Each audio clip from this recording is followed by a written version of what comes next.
Alright, do I have sound? Do I have sound? Looks like we do. Okay, let's start the stream. Let's do it. Hoot hoot, my lovelies. How have you been? Today we're doing a freaky stream over here because I couldn't figure out how to do it on YouTube. And yeah, hello, hello, hello, hello. 3 people watching. I imagine one of them is you. One of them is me. Oh Hey, man. actually, I don't have a fucking icon or Yeah, yeah, anything. yeah. I'm But gonna. that's fine. Um, No, there you go. I was just, gonna ask you to introduce yourself before bringing out the icon. It's here oh now. yeah, sure. Yeah, perfect. Yeah, my name is Yakuman. The movement on the screen, the movement in your ears, and the movement in your heart. And yeah, this freak stream. What are we doing? What are we doing?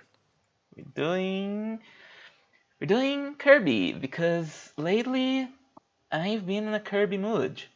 I want to play some Kirby. That's a series that I haven't really interacted much with, but I have a big appreciation for, and I want to interact with more. I want to actually play all of the games. Well, most of the games. I sure as shit am not playing Kirby Golf. Never again. Ah, no, that sounds good. No, Kirby Golf sounds good. it's really not. I mean, when I think of like a golfer's body, I think of Kirby.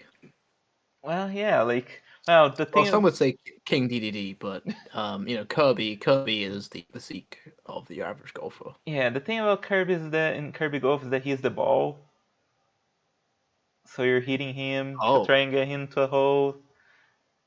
huh. It's a very strange game, but we're not playing Kirby Golf.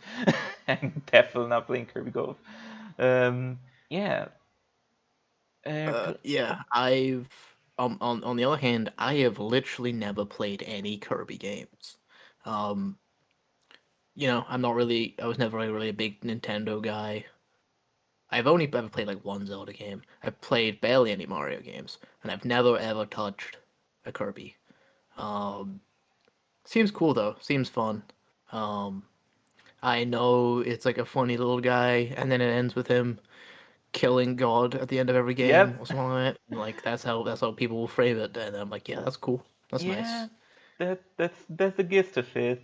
Yeah, Kirby is kind of the one that people don't pay as much attention to when it comes to Nintendo, which I think is a shame because I have a thesis, and that's the main reason why I want to play more the Kirby games to confirm this thesis and also to have fun because the games seem very fun.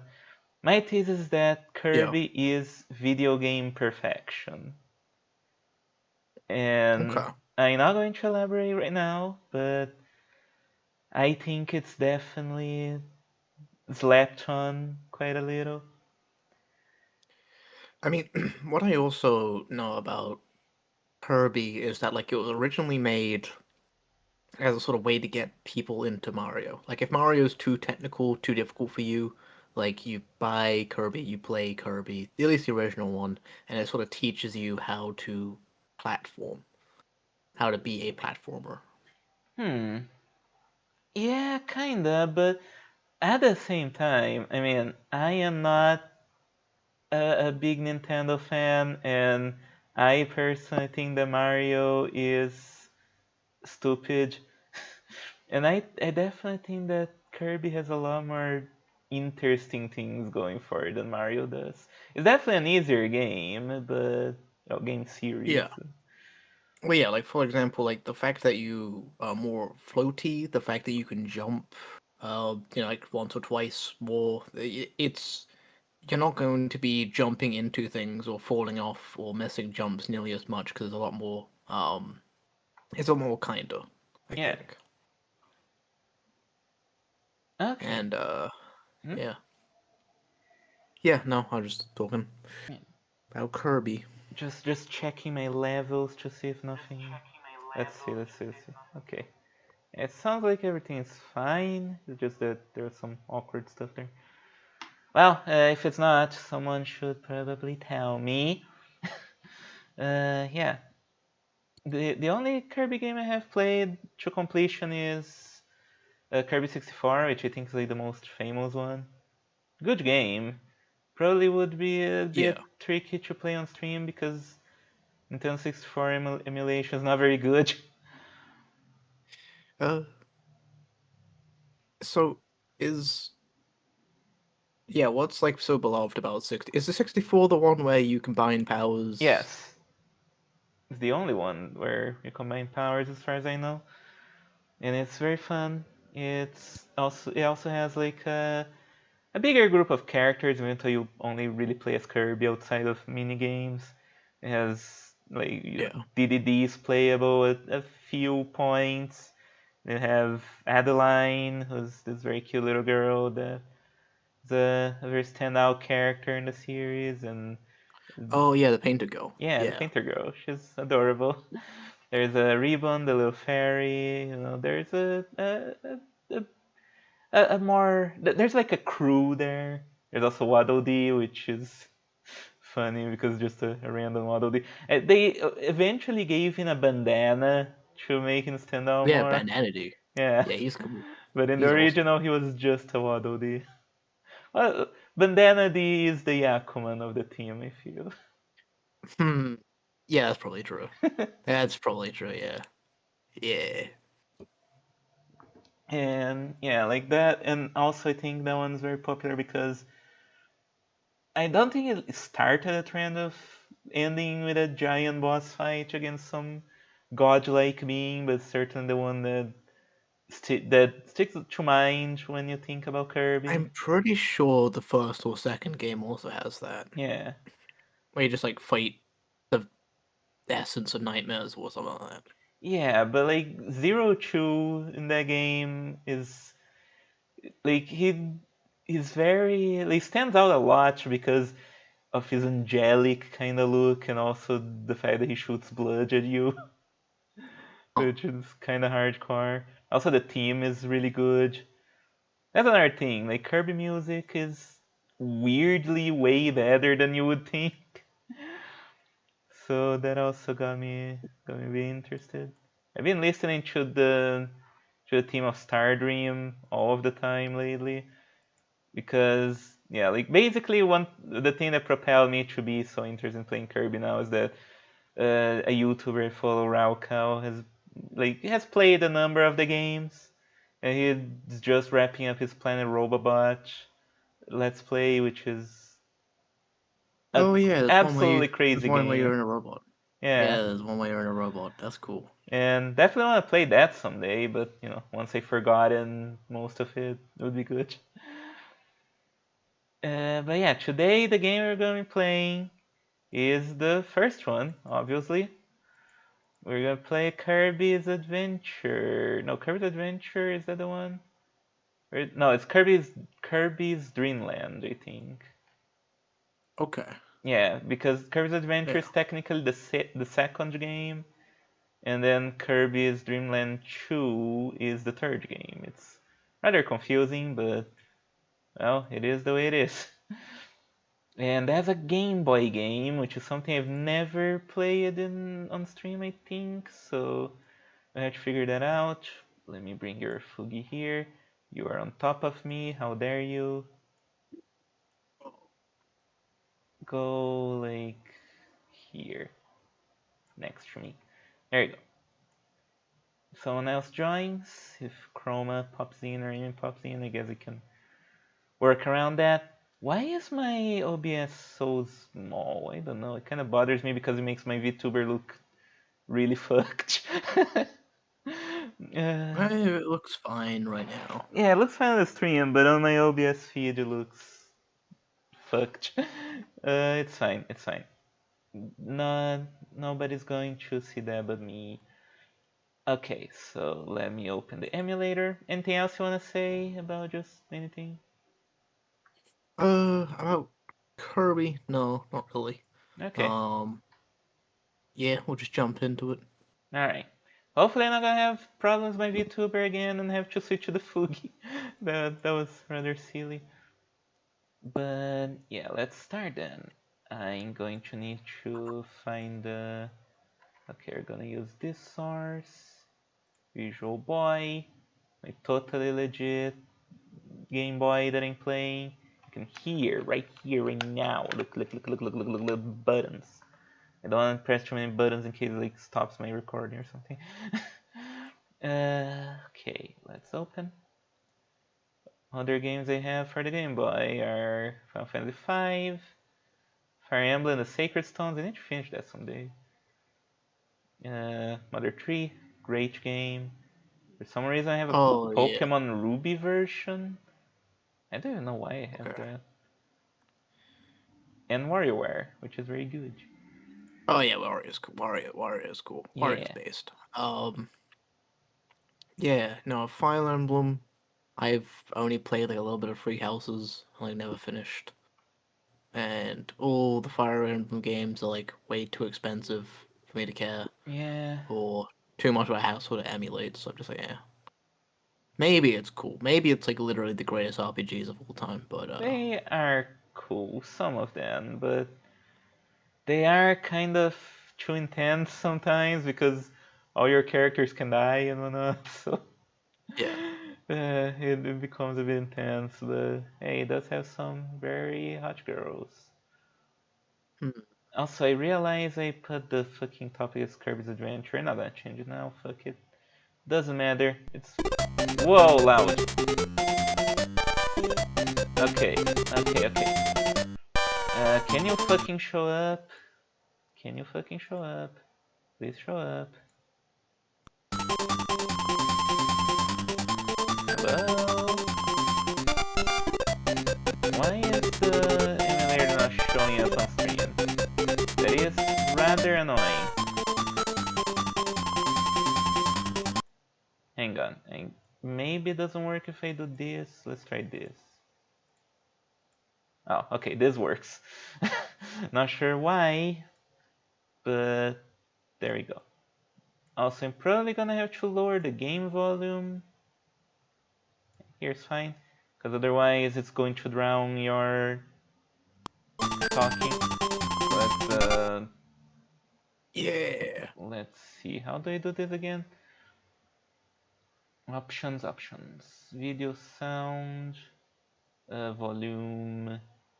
0.5 is pretty good. Alright. I'm going to listen to the stream right now, so say some stuff. Say some stuff. Yeah, Kirby. Okay, I Look at all think those it's little Kirby's. probably fine. I think I'm gonna lower 92. it a This game's little bit. old. A This little game's bit more. old. Yeah, it is old.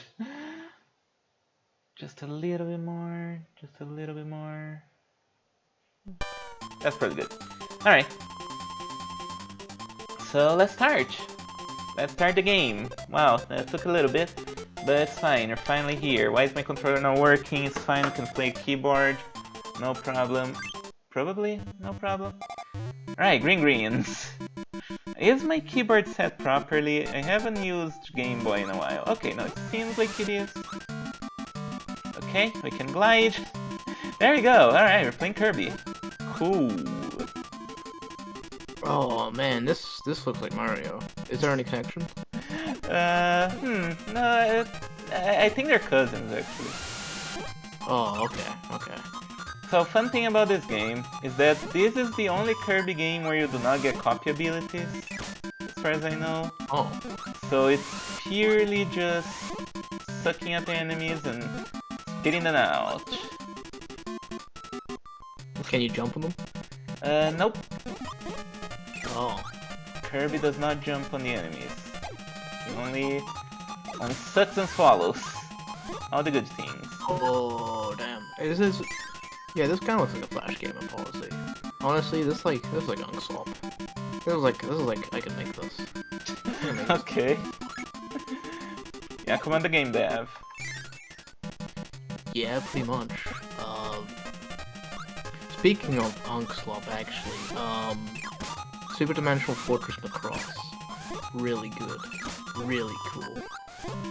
I don't know if we're Macross. gonna just shoot the shit quite yet, but I don't know.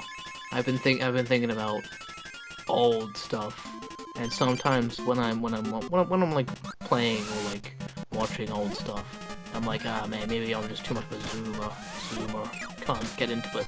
And I watch something like Supernatural Cross. I'm like, actually no, there's a lot of cool old stuff. It's just like a lot of old stuff is overrated. Hmm.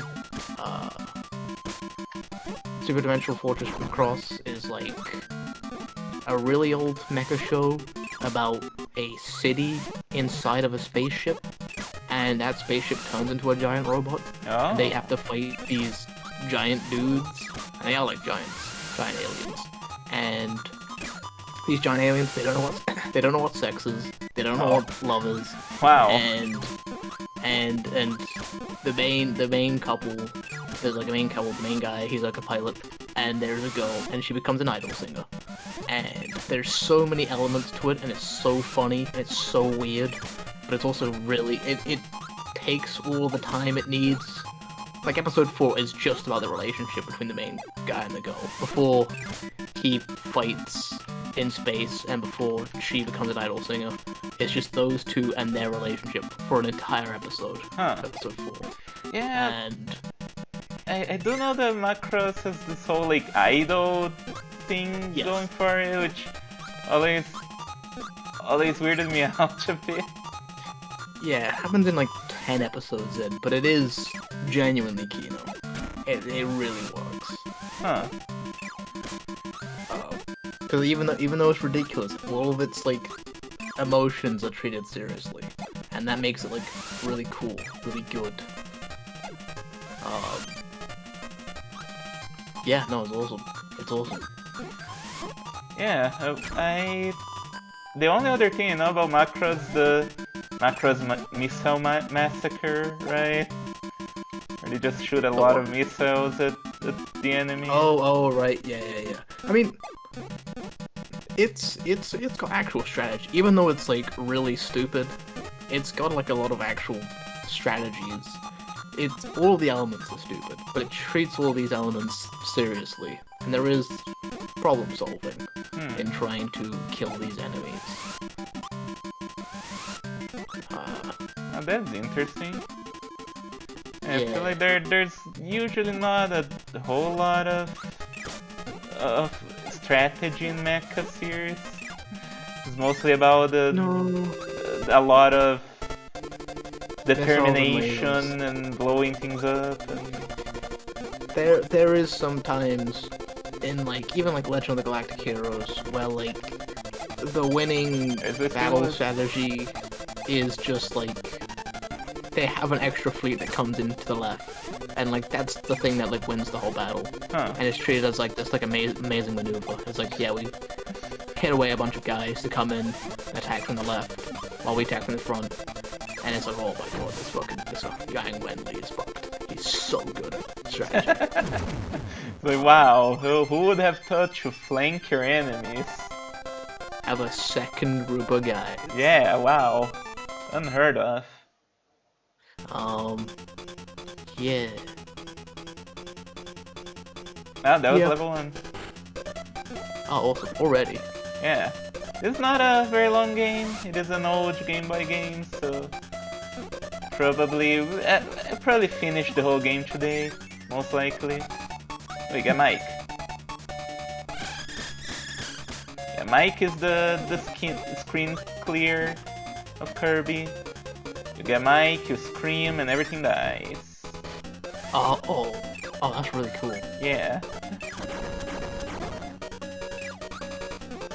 Oh, I am interested, because like the entire mechanics is just swallowing things and then spitting things out. Yeah. Oh, fuck, I am kind of wondering like, what ideas they come up with that. Yeah. Like there's a few things in this game that are only really work in this game specifically. Like there's this enemy called Scarfy, which is like an enemy that you cannot swallow. If you try to swallow him, he'll attack you. And that's only really a problem in this game, because in all the other ones you can get a copy ability and kill him. So it is interesting to see the things that you can only really do in this game. Oh, there's a healing. Give me the healing. Also, I always found it funny that the spike ball enemy is called Gordo, which in Portuguese means fat. Oh, It's just a fat guy. that's funny. So fat is spiky. Okay. How is this design wise? How is this compared to like other 92 games? Like, is this good looking for the time? It's not terrible looking. Yeah, I mean, I don't think it's like cutting edge, but it has a nice style at the very least. Wait, didn't Sonic 1 come out? You're gonna have to look that up because I have no idea. Yeah.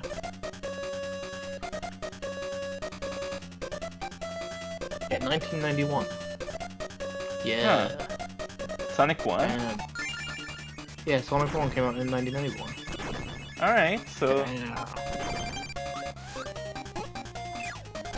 Well, I mean, yeah, like... And that game was awesome. Yeah, that game looks pretty good, you know, it's 16-bit. I thought it would have been later for sure, but... guess not. I was looking through, like, video games released in each year a while back, and it's crazy how fast the technology was advancing back then. Oh, yeah, like... I mean, for what it's worth, like... All artistic mediums have, like, that one decade where they just, like... They, like, rapid pace go through a whole lot of, like, technology. Like, the 60s for music was, like... We went from just... You grab a bunch of guys and you record, to... What if, like, you record something beforehand, and then overlay that sound on top of the sound you're gonna play later, and we call that sampling. And they just came up with all these different technologies, and they made, by the time you got like 69, it was like you had all these crazy sounds and really cool stuff you could do with music. Yeah, and I think anime is like the same for like probably the 70s. I'd say that was like a lot of... There was a lot of people pushing the boundary of the 70s. And yeah, I'm guessing like the 90s. The 90s was like a rapid progression of like technology, of like, this is how much we can do. We're all kind of in a race. We're in a race to see who can do what. Japan was kind of like in a race to make sure that like not only against each other but for like the rest of the world, that like our animation like will be something that the entire world wants. It was kind of the plan from like the 60s and continued. Let's see. 60s? It worked out. Yeah, that's like very early, huh? Yeah. The only 60s anime I think I watched is Speed Racer. Oh yeah. You need to finish Yeah, no, one day, it's very stupid and fun. I honestly, I don't think I'll ever give it a shot, but,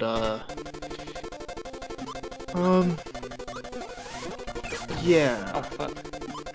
I mean, like, yeah, 60s had some interesting stuff, but no, it was like the 70s. The 70s was like, let's try to make this like a global phenomenon. And they just kept pushing it and pushing it, and now they do have an empire. Alright. I was actually thinking a thing to do where it's like, what's the best video game from each year? What's the best anime from each year? I was thinking about that. Could be good, yeah. Yeah, cause like, yeah, like, when I was looking through the video games that were released, like, there are some years that are really stacked. Oh yeah. Because like Second Wind, the channel that has Yahtzee and a bunch of other like escapist people, like they published this video saying that 2001, I believe, is the best year in video games. So that got me thinking, like, is it really? Because I looked up 2001 and it has some hits, but at the same time, it's hard to distinguish between like games that are influential and games that are like good, you know? Right. Yeah. Because there are years that have a lot of really influential games, and 2001 is one of them. I believe 97 is another. I don't remember which one, but also just like a lot of those years I will look and see not many games that I would consider necessarily good. I didn't see any year that's like truly stacked with like great timeless games, you know? A lot of good games for their time. Okay. But... Okay. 2001 games. Games from 2001. Madden NFL. Yeah. 2002. NBA Live. Yeah. Hell yeah. WWF SmackDown. Just bring it. All Capcom the vs classics. SNK 2. Crazy Taxi 2. That's pretty cool. Can I go in the Final front? Fantasy 10. Yeah, that's a game. Rubbish. Metal Gear Solid 2. Sons of Liberty. yeah. Which, as far as I know, is very divisive. Is it? I mean, I feel like the only divisive one was Phantom Pain, and everything else was like a classic. I think it's because like that's the one where you play as Raiden a lot of it, and people didn't want that. They wanted more Snake, and also I think Kojima didn't really want to make it or something, but like people insisted, and that's why the game is like so weird. I don't know. I never really played it. The only Metal Gear game I played is the first one. Oh, Metal Gear Solid rather, and Yeah. I didn't like it very much. Huh. What didn't you like about it? I've never played it. It's I hate video games. What? Yakuman hates what do you video like games. about it? I sure do. What do you like? What didn't you like about it? It's very rough. Like it's like it's technically a stealth game, so you are pretty weak.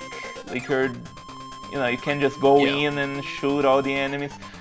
But then there's a lot of parts of the game where the game forces you to go in and shoot all the enemies, and like there's no real way to stealthily avoid that.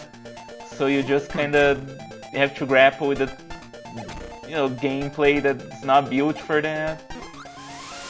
And for the record, you're somebody who has played and beaten the original Resident Evil, correct? Yeah, on this very So channel. if you say something is an old game that does not play well, even if it's considered a classic, it's still not good. You're not somebody who's just talking out your ass. You're Yeah. somebody who has like a taste. Yeah, like I can understand game mechanics that are like kind of dated, but there are times like with Resident Evil where they work for their intended purpose, and it's clear that the intended purpose of the mechanics in Metal Gear was to weaken you, so much so that it's weaved in the story. Like, I guess spoilers for this ancient fucking game that I wouldn't particularly recommend anyone play. But like, they keep saying that, oh, you're Solid Snake, you're like a legendary soldier. But then it turns out that, first of all, you're like a clone of Big Boss. And also the one, like you're the failed clone of Big Boss. Like the successful one is the villain, Liquid Snake. And it really shows because, he is a lot harder to take down as a boss, and your tiny punches deal like no fucking damage, so it is kind of so like it is intended for you to be weak, but at the same time the game will sometimes do some really annoying things. Like when we were watching Shinshan movie, which one's the one with the Beatles guy? The Adult Oh, Empire 9. one? 9? Yeah, when we were watching that, there was this one point where they're going up this communication tower. They mentioned like, oh, this is just like Metal Gear Solid. And that's because there is one part in the game where you do go through a communication tower, and it's like really long, and again, there's no way to like stealth your way through it. The moment you reach it, there's an alarm, and then you just have to fight a lot of enemies. And that I remember that part giving me so much trouble. Wait, what? How did I? Oh, did I get killed by the top of the screen? I think, yeah, you did. Well, that's dumb. And there was like no indication for you to float down. Yeah. You just started. I guess it's just bad luck. Yeah, fucking Super Meat Boy as that. Well, that's fine. Just gotta be mindful now. Yeah. Yeah, like Metal Gear, I don't think that the mechanics work in its favor. I think that... Because there are stealth games. There are like pure stealth games. They're like old and stuff, like the Thief games, which I never played, but you know, are well known for being games where like you have to be stealth. You gotta avoid combat. Where like if you try to engage with the enemies in combat, you're gonna get fucked. Is the original Deus Ex like that? I think the original Deus feel Ex like is a bit like that, although you can get some upgrades to like spec towards combat, but it is something you can have to like invest in. If that's what I think. Deus Ex is definitely a game I wanna play at some point on stream. I'll have to figure out how to make it happen because old game. I mean, it's on Steam. It's on Steam. Yeah, but like I'm not sure I wanna play like an enhanced version or whatever. I'll figure it out, I guess. See, this is Kirby. If you try to solo him, he explodes and kills you. And in this game, as you see, he actually is a fearsome obstacle. Although you can still just do that, that's fine. Oh, okay. But yeah, like, with Metal Gear Solid, like, I don't think the weakness of your character works for how much action they try to make you do. And another thing is that I personally don't really like the story at all. Whoa. I hate Cutter. Whoa. Yeah, AI, I know. It's about I don't think AI. the first one is about AI. I don't know, I could be military forgetting. war. It is about war. It is about how war is bad, I guess. But like, okay. I actually don't know the plot. I don't know the plot. Don't worry, I don't think anybody knows other than Hideo Kojima. I think it is like fucking like Kingdom Hearts tier, but it's about like war. It's like what if Ghost in the Shell was Kingdom Hearts? Yeah, you know what? That's a good description. Ow. I might die here. Like... Okay, so there is a level of quirkiness to the plot of Metal Gear that it's kind of what gives it a lot of charm in the eyes of some people. But personally, I don't think it really works. Like, it's kind of a hard line to tread, right? How the fuck am I gonna get through here? Hang on. Ah! Yeah, it's fuck. a balancing act of like how I was talking about Macross. It's like even no matter how ridiculous it is, it takes the seriousness of all the characters' emotions are taken seriously. But they're all likable enough that you're not just kind of like laughing at them, like, or yeah, it's difficult. It's a really difficult line to be both silly and serious at the same time. Yeah. Yeah, like, I said before in another of our streams that one of the game devs that I'm most fascinated with, that I would like to go through all of their work, is Suda51. And I feel that Suda's work is much better at doing the crazy, weird stuff that's still kind of poignant and philosophical. But that's because it goes way farther in the weirdness and craziness. While Metal Gear, I think, tries to have this aesthetic of being like a military thing and really sticks to it, while at the same time you're going to be fighting an insane psychic man in a gimp suit that reads your memory card, and then at some point someone's like, "Oh, check out the back of the box for the code," and it's like, "Haha, it's the back of the box where that the game came in." Fourth wall break. It's like this stuff doesn't really work for me because it tries to present itself so seriously. Ah, fuck. And yeah, like with Suda's work, I think it works a lot better because he really leans in fully on the crazy stuff, you know? And Yeah. and Yeah. yeah, basically I end up just being like, man, this shit's stupid, you know? Like it's the kind of cringe that doesn't really work for me, I guess. Maybe just a bit too much of a butch or whatever, but I did not find any of that charming. I found it pretty stupid.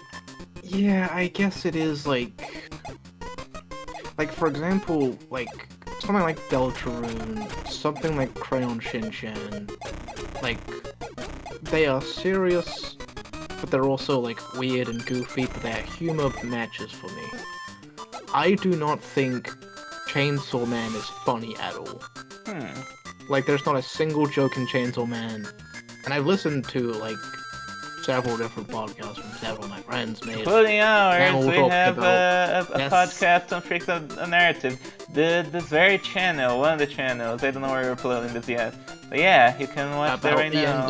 Yeah. About the ending, and everyone's talking about all these little moments they thought was like funny, and I'm like, I don't think any of these jokes are funny. I don't think when Power steals the car, I don't think that's funny. Really? I think that's stupid. Huh. No, it's stupid. Okay. When she hits the guy, runs over the guy, that's stupid. I think, whatever. I'm not gonna. So when I think the ridiculous elements of Chainsaw Man don't work. But I think the ridiculous elements of something else, like a Deltarune, I'm like, yeah, this is cool. This is awesome. This is fun. Undertale actually is better than Chainsaw Man. Yeah. Don't tell like, Amy I said that.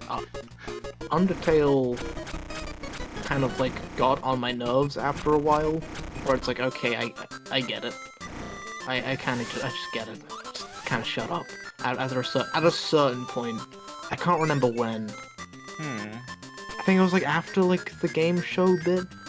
I think it was somewhere around like when it was like the cooking game show or whatever it was. Oh yeah. Somewhere around there, I was like, okay, this is too quirky now. This is too much.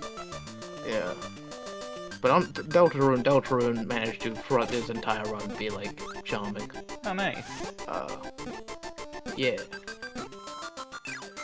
Yeah, I definitely. Yeah, I mean, for once, he's had much more time to write jokes and come up with funny bits, in between parts.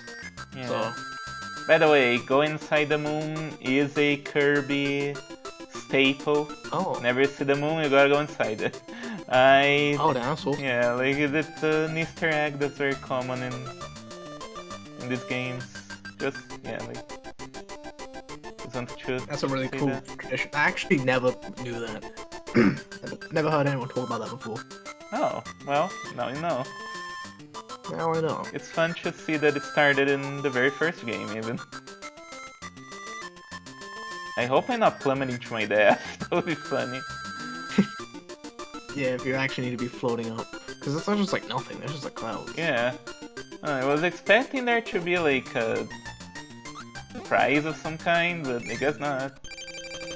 Maybe the shortcut. Oh yeah, I definitely think that well, Deltarune is quite a bit better than Undertale in many ways. I know a lot of people probably wouldn't agree. Like, most people are fucking cowards, so they're holding their takes on Deltarune until all the episodes are out, which is cowardly. Yeah. I mean, But it's meant to be consumed in parts, so you're supposed to. yeah, Um, yeah, no, I think part of me just feels like, because like Undertale is just like a one and done complete experience, and a lot of people experience it like in their teenage years. They kind of like hold it in their heart above. I actually really don't. Besides from being a complete story, I don't think there's anything about like Undertale is still good, but yeah. there's nothing about it that I'm like, yeah, this is like, this, I prefer this in Undertale over Deltarune. Yeah, like I definitely think that, like, for one, I'm very sure that if Yahtzee ever talks about Deltarune, he's gonna say that Undertale is better because it is a one and done experience. And Yeah. but I honestly think that Deltarune is, like, you can see the things that were learned, you can see the upgrades, and gameplay Yeah. wise, it also feels a lot better. So yeah, like I hope that people at least aren't just gonna say, it's like it's Undertale but more. There's clearly an upgrade to it. Like there's clearly lessons that have been learned. Even Yeah. though I do like Undertale quite a bit, but I do think that near the end it gets a little bit tiresome too. Yeah, I mean, the final boss fight is cool. You know, Which one? it is awesome. Well, when Flowey, Oh yeah. yeah, yeah, the Flowey one.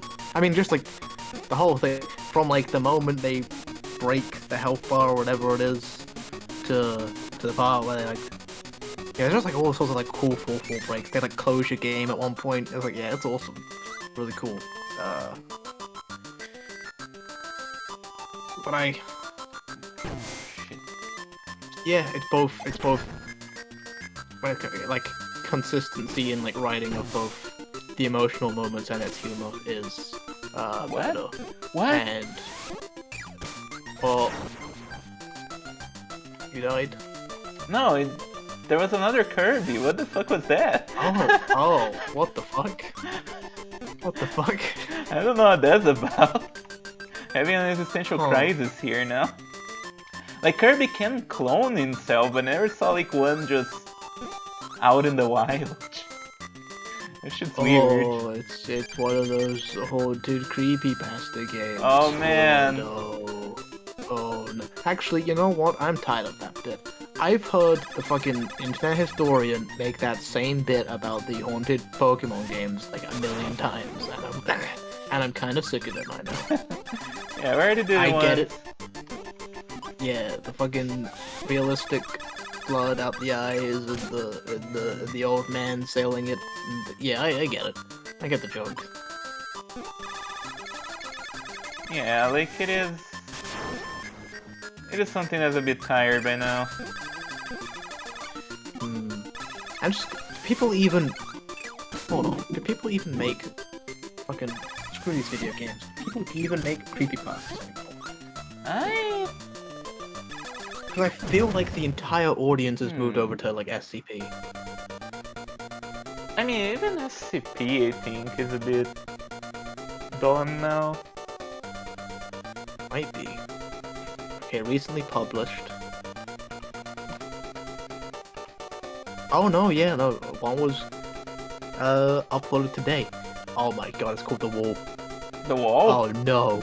Oh man. By Doug Walker. Oh Oh no. no. Oh no. 8 minutes of reading.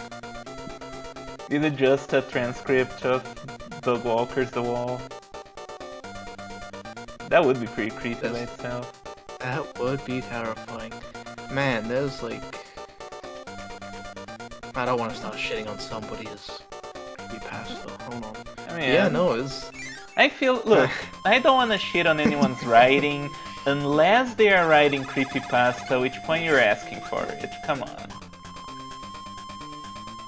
Yeah.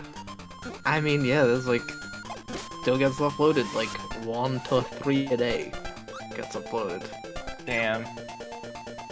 5 ways to stay out of trouble during the ghost month in the Philippines. Oh, the ghost month in the Okay. Philippines. 5 ghosts in Malaysian culture that easily give nightmares. Huh. A meeting at the church. Oh no. Oh Oh boy. no. 5 weird Aussie tourist attractions for curious minds. This feels like articles as opposed to Yeah. stories. Maybe that's a new wave. That's the current Meta. style at the time. Yeah. Yeah. Could be. Also, by the way, I love how Kirby squishes and you push against the wall. It's funny. Oh, what? Do it again. I'm doing it. Oh, that's cute. That's cool. Boink. Yeah, he's like a Boink. squishy little marshmallow guy. Yeah. Is he based off of anything? I don't know. I have like a wiki page open here. Also, I guess we can look at it later, unless you wanna research that right now. I'm doing it right now. All right. Kirby's design is based on a simple cyclist. Yeah, I know that, dickhead. Oh, it was literally. circle, idiot. Oh no, actually, he actually legitimately was. They just drew a circle and was like, okay, this is a placeholder for the mascot. We'll come back to it later, and then they never changed it. They were like, Oh. actually, no, this circle is perfect. Yeah, I It's mean, literally it perfect. is a perfect circle. Can argue with He that. is perfect. Huh. I ain't going to fucking die to Kabula. Oh my gosh, I walked right into that. Fake the Maku Gamer. Don't, nobody tell Chroma. Nobody tell Chroma. Okay, so there's this image of all the different Kirby's from the year, and there's okay, so there's a bunch of pink guys, bunch of yeah, that's fine. There's one where he's just like red and angry that came out in the 2000s. Oh yeah, American Kirby is hardcore. Kirby 2000. What is Kirby 2000?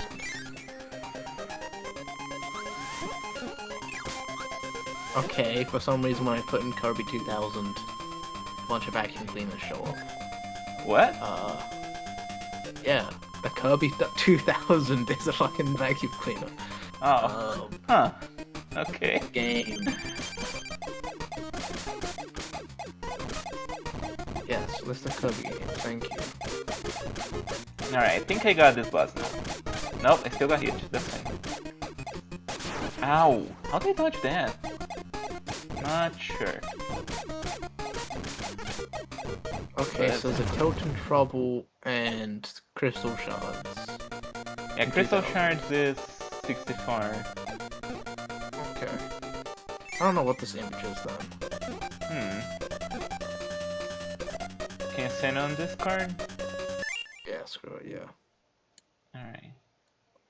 Let me look at it. Feast your eyes on this. That better be the right Okay. image, yeah. Oh, yeah, wow. He looks really pissed there. Yeah, he's just like really pissed off for like no reason. Just like during the year 2000. Was that... Oh, there must be one of those... Yeah, one of those spin-off ones.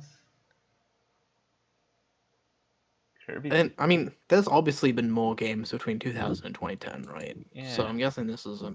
Oh. Yeah, I guess so. Huh. By the way, there is a Kirby game called Kirby Squeak Squad. I absolutely need to play it with y'all at some point. Especially Chroma. Kirby Squeak Squad. Because it has rats in it. Oh, this is oh, this looks really cool. Yeah. Oh, this is really cool. Holy shit. We should be playing this. This is awesome. Oh, look at these dudes, man. Look at these There is dudes. a lot of dudes.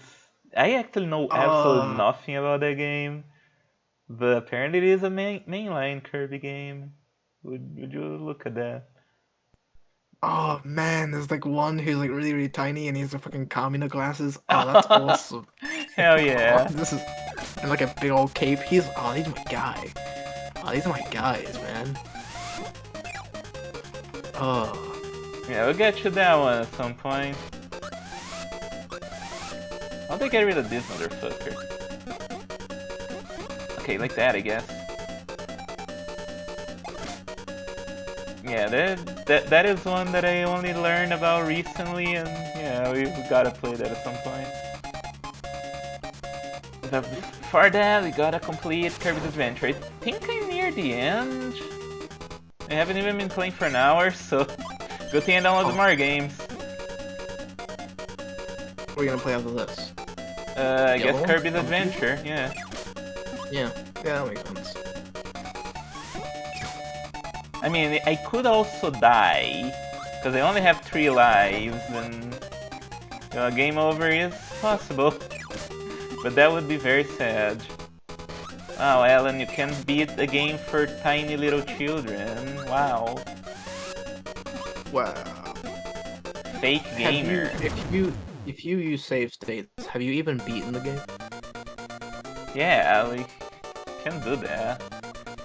What was the meme? Is like, you didn't learn, you didn't improve, something something. Yeah, it doesn't matter. Video games aren't really a worthwhile skill, so fuck it. I Who think they cares? are. I mean, you know, if you're like a speedrun guy, maybe, but if you're like a Guitar Hero person who plays Through the Fire and Flames at like double speed, just like learn the guitar. Just learn the guitar, man. Yeah, maybe you should, huh? Um, it's like literally the same thing. You'll have fun. I assure you, you'll have fun. Ow, fuck. Oh, it's a tree dude. Yeah, with Tree the wood. dude. That's also a boss is like in almost every single Kirby game. I almost said every single Toho game, but no. That's the wrong franchise. What if Kirby was in Toho?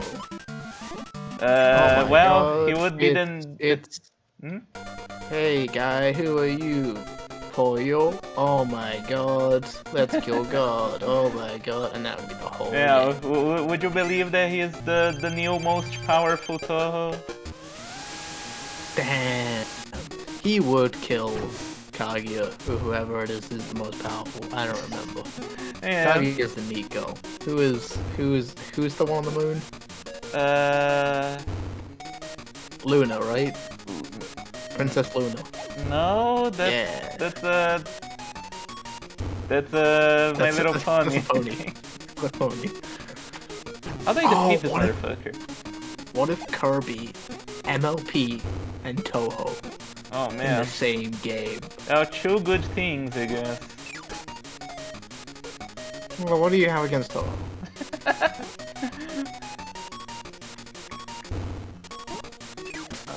Okay, I think I got Oh, this. what if... Is it Nazarene, the mouse girl? Yeah, Nazarene. Oh man, what if she was in the Squeak Oh Squad? man, that'd be cool. so cool. That'd be so cool. Oh.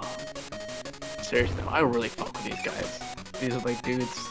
I'm just looking at them. I'm like, man, I Well, really fuck if with them. there's some worth of this stream is that I introduced you to Squeak Squad, which is not the It's game we're biggest game playing. ever made. Yeah. I mean, you can get a plushie of like the main Phantom dude, but it's like 162 pounds. That's pretty Oof. bad. You Alright, can get a Waddle Dee plush for Oh, 20 man. pounds. That's pretty cool. Well, I wouldn't mind having some plushies of Kirby. I actually do need to get. I was thinking about it. I was thinking about it of buying like Oh shit! because there's like a Moomin store and there's Moomin plushes, and I was thinking of buying the largest one just for like whenever you know my face is revealed Oh. to the public, to the world. You know, whenever I meet up with one of you guys, or if especially since I don't have a webcam thing, just to have a big movement. And just be like, yeah, that's the guy with big movement. He must be Yakuman. Yeah, the movement guy, the guy with the big movement. The movement guy. Yeah, movement shop. Okay, can you start using attacks that I can actually use? No? Okay. Come on. Ah, I love this era of bosses when it was all RNG. Alright, come on. No! Well, I'm dead. uh, that was sad. Alright, let's do it again. Except this time I have health. What do you think about the old King DDD? Oh, what? Oh, yeah, he's cool. I like that he's in a boxing ring. That's really cool. He's my guy. He is fun. What is DDD's problem? Okay, so in the games, I think he's just kinda stupid. Like, he's a really well-meaning guy, he is Kirby's friend, but he is kind of a bit of a bully, you know, he wants to like defeat Kirby, just to prove that he's strong, but also a lot of times, like, it happens that he thinks he's doing the right thing to like defeat the bad guy, but actually is, you know, doing something wrong. There's a second bad guy. Yeah. I think that's what happens in this game, but I guess I'll find out once I defeat him. No! Ugh. Wow, that is really punishing.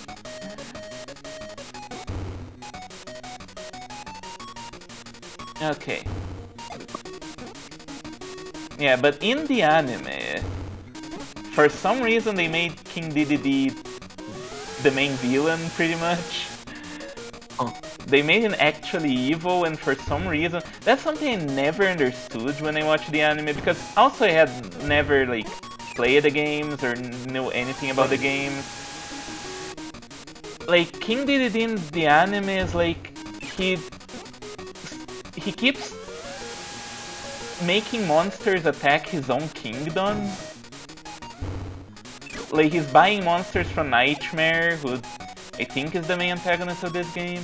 Yeah, he's the overarching, Yeah, but for some, yeah, he's like trying to get monsters to attack his own kingdom. Why? I don't think it's ever really explained. Oh, there you go. And it was always very weird to me.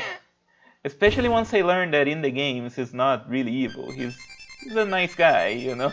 Just a bit of a dumbass. He's always fucking up. He's always fucking up. Have you ever watched the Kirby anime? No, but I am aware that, like, the final arc has Kirby, like, it's like Kirby, he has, like, a vision of how to win, and it's, like, several episodes of him, you know, fighting and going through and winning, and then he goes up from the vision, is okay, now I know what to do, and then he does the exact same thing a second time. Huh. I know that's how that show ends. Dang. Is literally the same arc twice. Once is a vision and once for real. Oh. Yeah, I never watched it to the end. I didn't know that. Oh, Kirby, so silly. Yeah. Oh, are we at the end? Yeah, I think we beat the game. Or is there, you know, final boss? I thought there was a true final boss, but maybe not in this game. Thanks, Bobby. Thanks, Cypher. Yeah. So many players. Yeah, that was cool. That was fun. That was nice. I could play that while like on an airplane, I think. Yeah. Yeah. Yeah, it's a good, like, another thing that makes this game good to like play with you and possibly other people is that, yeah, these games are very easy to just play automatically while you talk to someone. Bye bye. Oh, Fruits Providence guy, that's cool. Yeah. Oh, extra game. Press up A and select on the title screen to start a new adventure. New adventure? Okay, press up A. Which one's A? Okay, it's this Is it the one. same adventure or? I guess we're gonna find out. Which button do I have select bound to? I think it's backspace. Okay, can you... am I stuck here? I have to like restart? I guess so. Let me just check what my key bindings are. Options. Yeah, this is also back when games had a second quest, which is not something you see as much nowadays.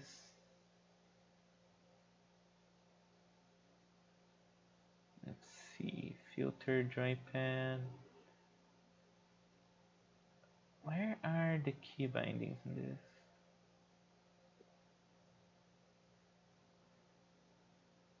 Um, what's like a cool end game thing? Uh, hmm, can't think of one. Endgame? Yeah, you play the game, you beat the game, and then you like do a second thing. Oh, I guess Nier. I guess Nier is pretty much like the quintessential. You play the game again, and it's like entirely different, and again, Hmm. and it's different and different. Yeah, I heard And of unfolds. that. Yeah, I played the first Nier game and Nier Automata, and they're pretty cool. They're pretty cool games. Wouldn't say they're like my most favorite things ever. They're like the best action RPGs ever, but they are good. They are good too. Yeah. Alright, so I am the extra game. Let me look it up. Like, if it has like some extra bosses or something that could be interesting, but if not, I think I'm just gonna hop onto Kirby's Adventure so I don't see the same game twice. Kirby's Yeah. Dreamland extra game. Okay, what is this? Okay, harder Dreamland, new enemies and better AI, such as Waddle Dees moving faster, Kirby jumping, and jumping at Kirby and Parasol is going after Kirby. Okay, it doesn't seem like there's anything else. Yeah, it seems like it's basically the same game but harder. Okay, okay. So I've been looking at Moomin plushes, right? Yes. And the largest one they have currently is it's like a foot tall. It's like 13 centimeters, right? Yeah. Uh, no, is it? Yeah, yeah. 33 centimeters, which is over a foot. Uh, that's pretty big. It's pretty big. Yeah. But soon they're coming out with a 60 centimeter Moomin plush, which I'm gonna put in the chat. They have images. All They don't right. have it out yet. They don't have it out yet. But this motherfucker, Oh, that's a big it's plushie. fucking big. Let Uh, me let me see if we can show on the stream. Uh, okay, I can close this. Yeah, I don't uh, need this anymore. So let's. I was gonna be 80. I actually would. Actually, might. It's 80 pounds when it comes out. 80 pounds isn't how much it costs, not how much it weighs. Oh, it's Will this work? Will this? No, this doesn't show. Why is my thing not showing up? Hang on. Oh, there you go. Yeah, there you go. That's a. Why is it like this? Hang on. Yeah, big Moomin. yeah. There we go. Massive Yeah, just like Moomin. absolutely huge. Uh, Yeah. That that's looks what. very good, yeah. If you bring it Yeah, over, I will hug it a lot. yeah, absolutely. I'll fucking bring it everywhere. Every meetup of every person that I know on the internet, I will be like, yeah, I'm holding this motherfucker around. Yeah, it's good stuff. Also, while we're here, new HARPY story page. Let's look at it. HARPY story. Yeah, I usually do this at the beginning of the streams, but because it's a special stream, we're doing this. Yeah, it's an ominous page, I guess. Granny being hinting at things that have been happening. Apparently, this page did pretty well. I got 2 new subscribers after posting it, so that's Oh good. damn, that's cool. Yeah, I'm pretty happy with this one. Sometimes it's good to do some good composition. Like how Yeah, Bun Bun Bun pulled out Harriet and just spitting furs. Yeah, good stuff. Alright, let's get that out of here. Because I guess, well, since we finished, I guess should wrap up thoughts on Kirby's not Kirby's Adventure, Kirby's Dream Land. Adventure is the next one. Dreamland. It's cute, it's fun, it's obviously not not as grand as the games we get nowadays in the series, but Oh, it is interesting to see where the series began. Very humble beginnings. very humble. Yeah, Very it's. humble. I don't think they were even imagining it would be as big as it would be. Probably not, yeah. Um, yeah, people like it. Yeah, I do like it. It's a fun little game, very simple, very good to play in a car or something, and just try to get a high score or something. And having no copy ability is definitely gives it a different dynamic. I always been thinking that Klonoa almost feels like an evolution of this concept. Have you Huh? ever played any Klonoa games? No, but I've thought about it because it is cute. Yeah, It looks cute. the Klonoa games I do like them a lot, especially Klonoa 2. And the like the whole thing of Klonoa is that one, he is a dream traveler, so there's a little bit of that thing with Kirby being a in dreamland, a dream creature, and Klonoa also traveling through dreams. So there's some shared DNA on that. And Klonoa, basically what you do is you grab enemies and throw at other enemies. So it feels like a bit of like taking this initial concept and splitting into something else, even though I don't think there's any real blood between the two series. But it's funny that there's a little bit of correlation. I like both. I like Clono a lot. Unfortunately, Hmm. it's very dead. Is it really? Seems seems like there's like such a cult following around it. It does, but well, Namco Bandai is sure she's not releasing any more games anytime soon. Like once, Actually, scratch that. Jet Set Radio is kind of not that good, but there's like a very strong fandom around it that wants more of it. yeah. Well, I never played that game. It's cool. It's got good, strong aesthetics, and there's a lot of really good ideas, but it's also just I don't know. The actual execution of the gameplay is not the best it could be. Uh, they were not all they did not perfect it the same way Tony Hawk did. If you know what I'm saying. Hmm. Run around. Let me see. Around. Okay, so if we're not counting remakes, the last Klonoa game seems to be the second GBA one, and it came out Huh. 23 years ago. Fucking hell. Damn. Yeah, it's the series is pretty dead, sadly. They keep releasing like remakes of the games, but who the fuck gives a shit? I don't want a remake. I want a new game. Why would they want a remake? I already Yeah. played those games. Yeah, is Yeah, there a spiritual successor to it? I don't think I so. don't know. It's one of those franchises that never really got. Maybe there have been some attempts, but they're probably not very big. None that like took off. No mighty number nines or anything, which is probably for the best. Okay, so I looked up Klonoa, and the very first thing on DuckDuckGo images is female Klonoa with huge tits, and I'm Oh. like, you know what? This is a good fan base. This is this should get more. This is Yeah, exactly what I want. it is. Yeah, well, yeah. Not surprising. Not surprising. Anyway, let's Uh, play some more Kirby. Let's play more Kirby. yeah, let me open up my. Oh wow, I open up my fucking.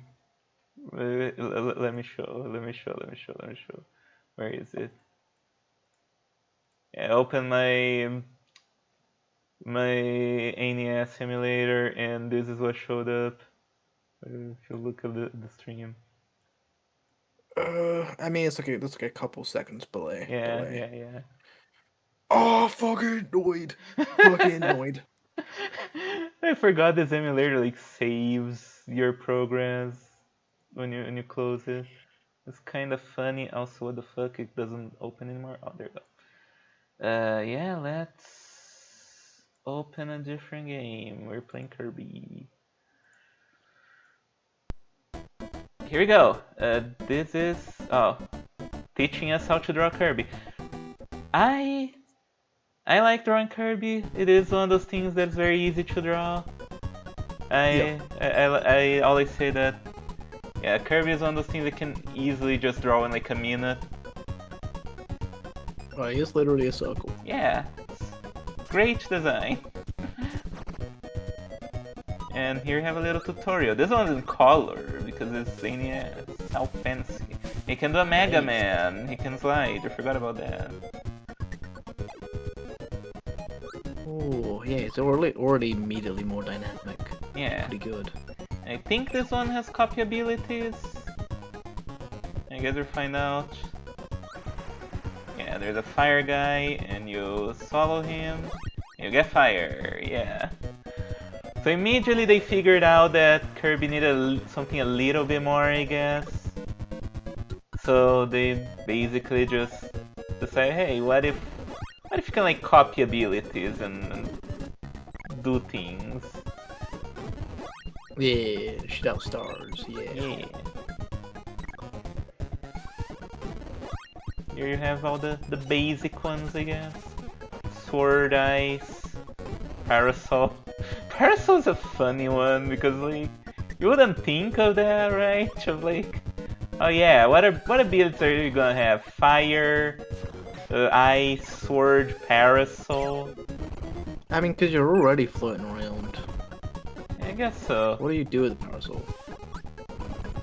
Oh, Oh man, it's so awesome. here you have like wrestling, I guess. That's funny. Ah, that's so cool. Oh, I should Man, I'm actually probably... in awe of this game. This is so cool. Yeah. I also probably need to lower the volume of this, maybe?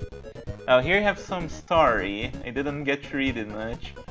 Yeah, but basically things are happening, I suppose. I think it sounds fine. Oh, that sounds fine? Okay. I'll trust you. Yeah, the naughty King Dedede is swimming. Actually, yeah, I might need to turn this up, turn me up, turn the game Okay, down. I'll do it in a bit. As soon as this little thing is done.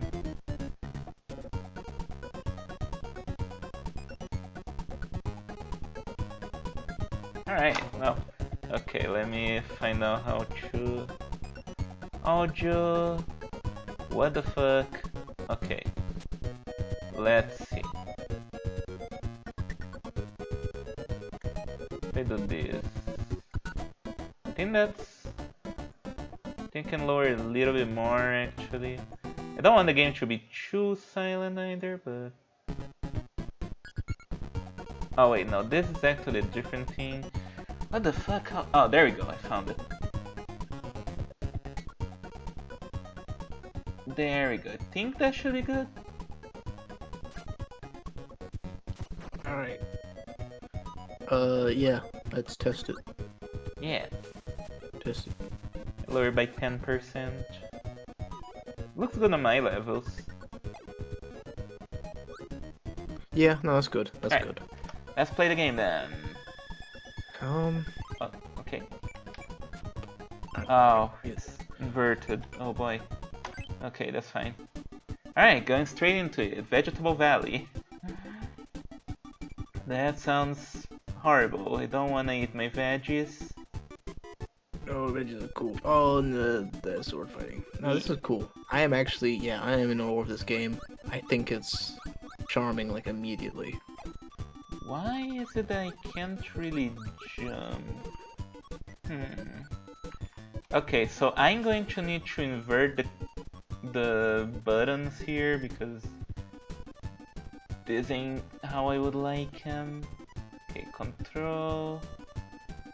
No, that's not it. I hope I can figure out, because otherwise it's gonna be a pain in the ass. Debug.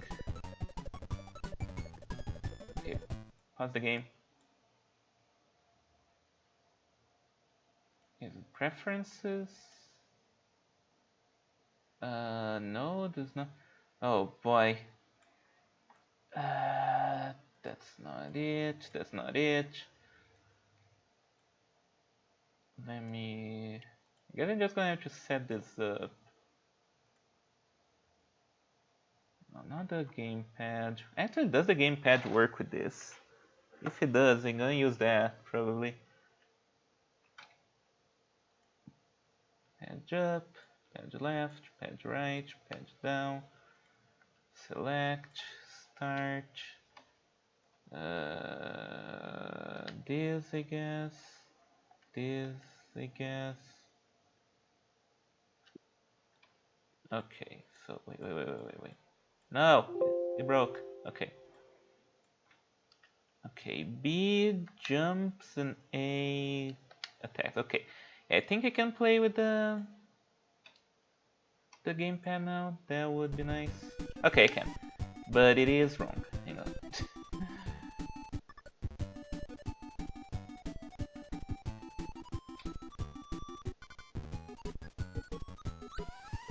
Okay, this and this. I think this works. Why is it? Hang on. What the fuck? Why is this so hard to set up? It shouldn't be.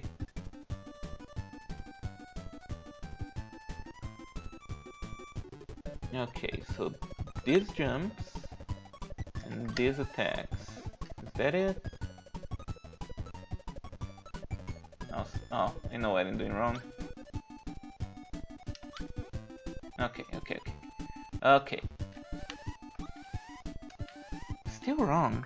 Emulators, am I right? Emulators. Look. Why are emulators, like, so... I mean, they're really cool, but, why do, people hate them? Because it's piracy, you see? It's bad to pirate things. Yeah, but this is cool. Yeah. Look, I can literally play Sonic Unleashed right now. I can literally play God Hand right now. Play God Hand for the PS2 right now. I'm not gonna do that, actually. Well, yeah, God Hand's a game I never played, but it seems really cool. Yeah, You I do all mean, the it's one of those things that was, like, combos. massively hated and then has now become sort of a classic. Yeah, like I remember because the IGN thing. Why is it that I cannot fix this? I don't know. I guess we're just gonna have to play this as if I'm in fucking hell. Okay, works for me. Oh yeah, extra difficulty. That's awesome. Alright, let's go. Bean. Yeah, I'm jumping with square. This is horrible. Whatever. I am a gamer. I'll get used to it. There we go. Let's actually Oh yeah, feel the game. you know, in like Kingdom Hearts, because it's like a menu thing, like, yeah, you have to attack with like the little thingies with the jump button. Yeah, It it fucks is. things up when I go back to like a regular game. I'm always like, ah, everything's whack. Oh boy, this yeah, this does make it a lot harder to play. Holy shit. It's crazy how intrinsic your instincts are when it comes to those things, right? Like there are buttons that will always do something, and if they don't do what you expect them to do, it throws you for a loop. I mean, it's just like a, like a muscle memory thing. But you can train yourself again. Then it just becomes hard to get back into the swing of like playing it like Yeah. normally again. I remember It that just being makes sense that bottom ones jump. It yeah. makes sense. I remember that being a big problem with me in Dark Souls at first because attacking with the bumpers is really weird. You expect the attack button to be okay. Well, I didn't do that. You'd expect the attack button to be like square. One of the buttons in the front. So that always Yeah. felt so weird to me. But eventually I got used to it. Because it turns out it is a pretty good control scheme. So, what's this? Crane Fever. Okay, let's try that. Oh, great, we can do a crane game. You love crane game. Oh yeah, this. Oh, you're supposed to hold the button. Okay. Yeah, all these little things that make this game charming. It's Yeah. nice. You think we can get a Buzz Lightyear? Oh, yeah, like a Buzz and a Woody, yeah. Yeah, you're gonna pull this Kirby and it's gonna have a You know, Woody. that was kind of bullshit, Like, there's no that way that Crane would be able to pick up Yeah. Buzz helmet. He would have been dropped. Yeah, for sure. Well, I guess maybe the crane has a mind of its own. Like, the toys can speak. Maybe the crane is like Yeah, secret maybe alive the and crane plotted the was- whole thing. Yeah, maybe the Crane was the villain the whole time. He masturbated the whole thing. Yeah, it's like fuck this Woody guy. I hate him. Oh, Shit. what if the entire world takes place inside of a Crane game? Oh, Oh man, it's like a simulation. Oh, that is one of the endings of Yumechuki, I believe. Turns out the whole is it? game was like in a crane game, and because like one of the endings is reference to the original Yumeniki, so your character commits suicide. But then it turns out that it wasn't suicide because all along this was a crane game, so she's just dropping from like the hole. It's fucking silly. Yeah, that I game like is really the dumb.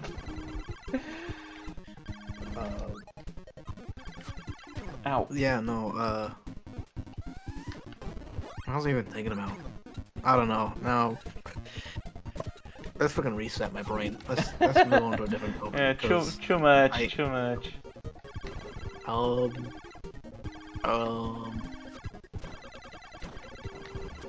let's see.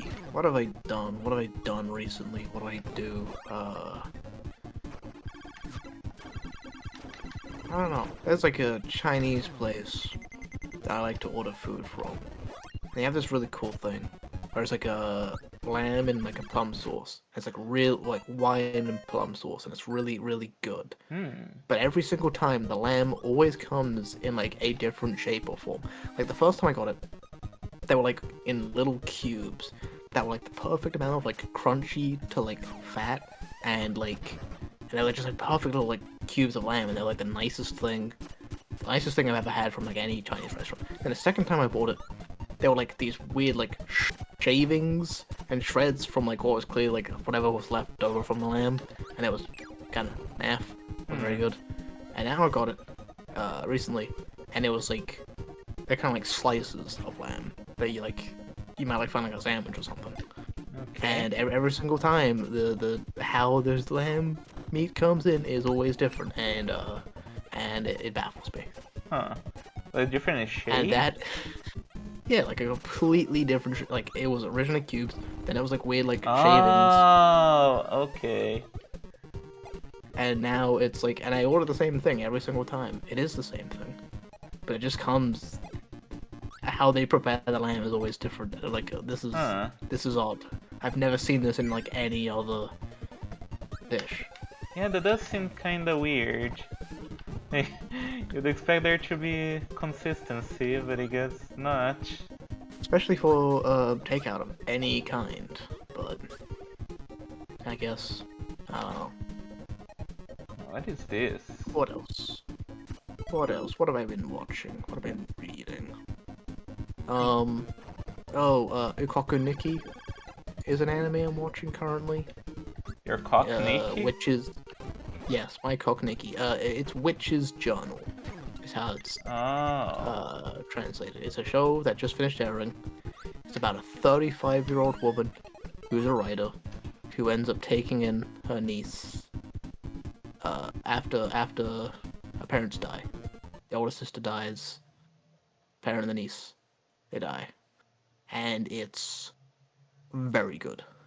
It's mature, it's nice, it takes all the characters' emotions very seriously.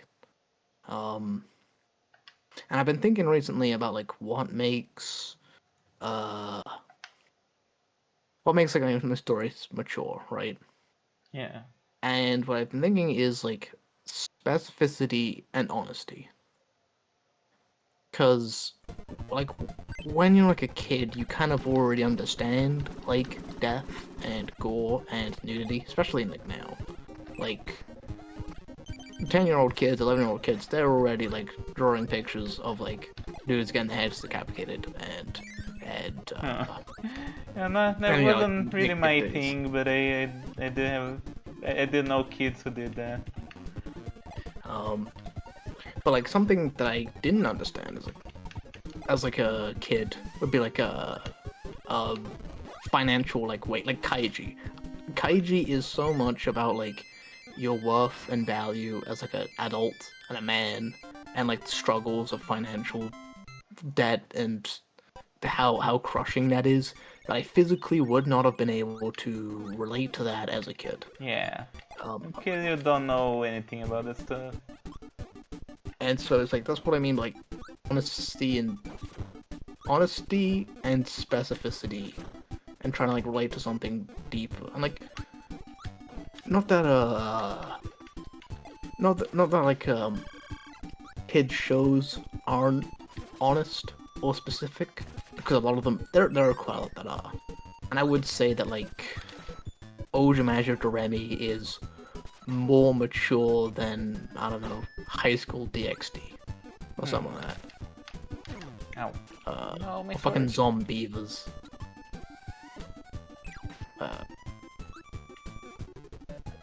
And another example is like the protagonist's parents dying in a story is always like something that just kind of happens because the main character needs a tragedy to happen in their life to justify, Yeah. you know, themselves. It's never like an actual point about grief or abandonment from like authority figures. It's never comes from a place of like the author's parents being dead or supposed to relate to people whose parents are dead. It's just a Yeah. thing.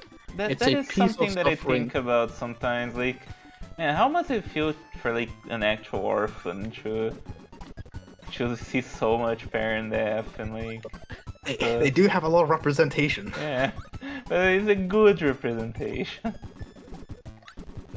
Um, Ow. yeah, I don't know. Like, Batman's parents die, but like, it's not really about that. It's his parents die so that he can try to recreate Gotham in a version of it that like there is no more crime. No one will have to go through what he goes through. Yeah. As opposed, you could replace parents dying with like something else, honestly. But that's just what we have. We're not getting rid of that now. And so when it came to like Ikoku Nikki, the show, and it's like two protagonists. One's a 15-year-old girl who's probably autistic of some kind, and a 35-year-old writer woman who's also probably autistic. When it comes to the death of the 15-year-old's parents, I was surprised by how mature it was, Hmm. and how specific it was, and the relationship with it, and yeah, it's 13 episodes. Would recommend everybody check it out. Alright, Uh, gotta take a it look. is it is it is it is a very pretty looking show as well. I was thinking the other day that, like, I saw Akane Banashi, the first episode, pop up on YouTube, and I watched it, and I was like, man, it's so much more convenient when there's just anime on YouTube. Like, I would be Yeah, watching so much more anime if they just put it on YouTube. Because I'm already there for other things, so. I mean, I think like all of Hajime no Ippo is on YouTube, which Oh, is pretty cool. that is pretty cool. However, the second you start watching Hajime no Ippo, like your entire YouTube feed becomes Ippo. Which like YouTube just fucking loves Ippo, which is fine. I like Ippo as well, but Yeah, he was the goat. As long as you don't read the manga. yeah, yeah, he really should have. I mean, George Morikawa had like a medical problems recently, which he's survived through, it seems, but I mean that guy's gonna Hello. die soon. He should wrap up the fucking story. Yeah, He really should. that is the thing, huh? I can't believe it's like 1 to 200 chapters more than One Piece. Yeah, really. I mean, there's still some good stuff in there that the anime never covered, but Yeah, you know, there's definitely my favorite fights in the manga, but also some stuff that is unfortunate. English dub. Alright, boss time. Yeah, by the way, I fixed my controls, now the game is actually playable. Oh, nice. Okay, good. And here we go, we have Wispy Wood again. As usual. Except this time is a lot easier because you can just do this.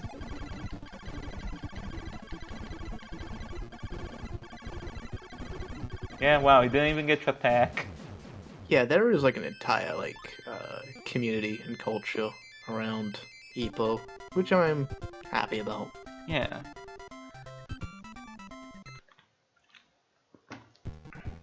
I used to be really into Ippo. I still think the anime is a 10 out of 10. Yeah. But, you know, I was I one mean, of those people that dropped off after the thing happened.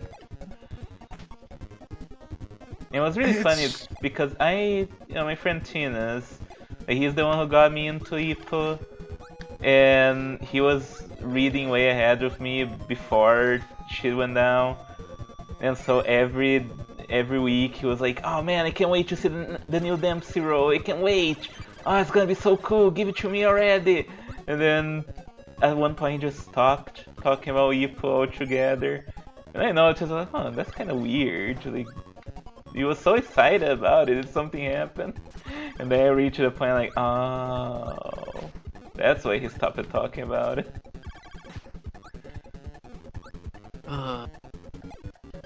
I mean, Ippo does mean a lot to me as like a series. Like it was Hi Mitra, thing. welcome. Hey Mithra. It was like Ippo was like the thing that like got me into boxing and like sports narratives. And like there's a lot of yes, Ippo, the boxing manga. There's a lot of things that I wouldn't I wouldn't say like I wouldn't have given it a shot, but I definitely think like it was like a formative experience. And I'd have a lot to thank about for Ippo. For like, yeah, making me like a boxing nerd and being into sports narratives. Oh yeah. Yeah, there's definitely an alternate version of me where I did more boxing and stuff, but probably a version that doesn't have a leg problem. Yeah. I think. Yeah, like, I mean, like, the original show's not perfect. Like, I watched the first episode and, like, compared it to the manga, and I was like, okay. Ippo kind of explains how he feels a little bit more. in like the manga was like a little bit more subtle, and I was like, okay, I kind of like prefer this a bit more. But I think if I watched the original show, it would still be it would probably be a 10. I leave it like a 9 currently because I'm just like I'm not sure, but I feel like it would be a 10 if I rewatched it. Try to eat eggs but not bombs. What? Okay, hang on, I gotta figure this out. Oh no, fuck, what? Oh, I see. It's a lot easier than it seems, but I still fucked up. Oh well. Oh man, fucking DDD back in the ring. Yeah, he's all in the ring. He's a fighter. He would lose his shit with Ippo.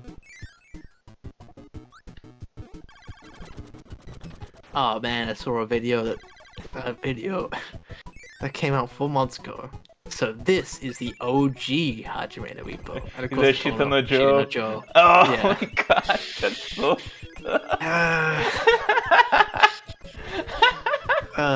The OG Ippo, man. Oh, come on.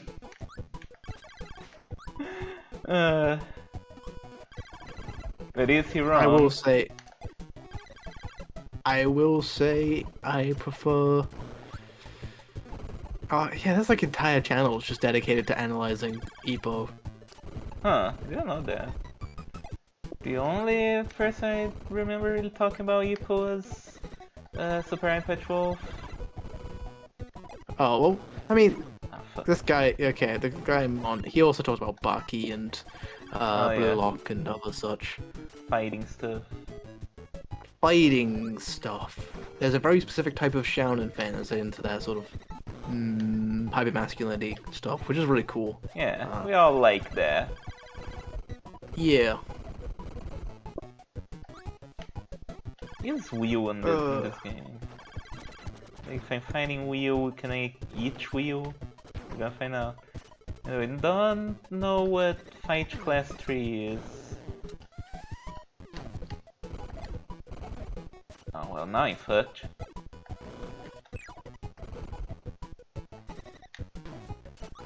So as you were saying? Oh no, now I'm just in the whole of Hajime no Ippo YouTube, which is better than Ayano Koji YouTube. Oh yeah, you were complaining about that the other day. Yeah, fucking a playlist on YouTube about how to become Ayano Koji from Classroom of the Elite, and it has over 1,000 videos, some of which are from like 4 months ago, and it's it's rough, man. I mean, a new season's coming out. Oh really? So maybe, yeah. So maybe we should talk about that. I don't know. I never really watched any class Me of neither. Elite. Oh, okay. Alright, let's do it. It's just like all these videos about how to become a Sigma male who has no emotions and sees everyone as a puppet to be used. And it's like taken in like full seriousness. Like Classroom of the Elite has like no self-awareness about it. It's just like no, this is like what the best thing to do. The best thing to be is like zero emotion, cold, just do whatever it takes to be the best. And this is like through like all cultures as well. I've seen like fucking guys in like make like Hindu edits of it, and there's like black guys doing it, there's like white guys doing it. There's like everyone, every single culture has one guy. Every country has that one guy who's just way into Ayano Koji. Yeah, he is one of those characters that pops up in a lot of those like Brazilian how to be a better man by being like Ayano Koji.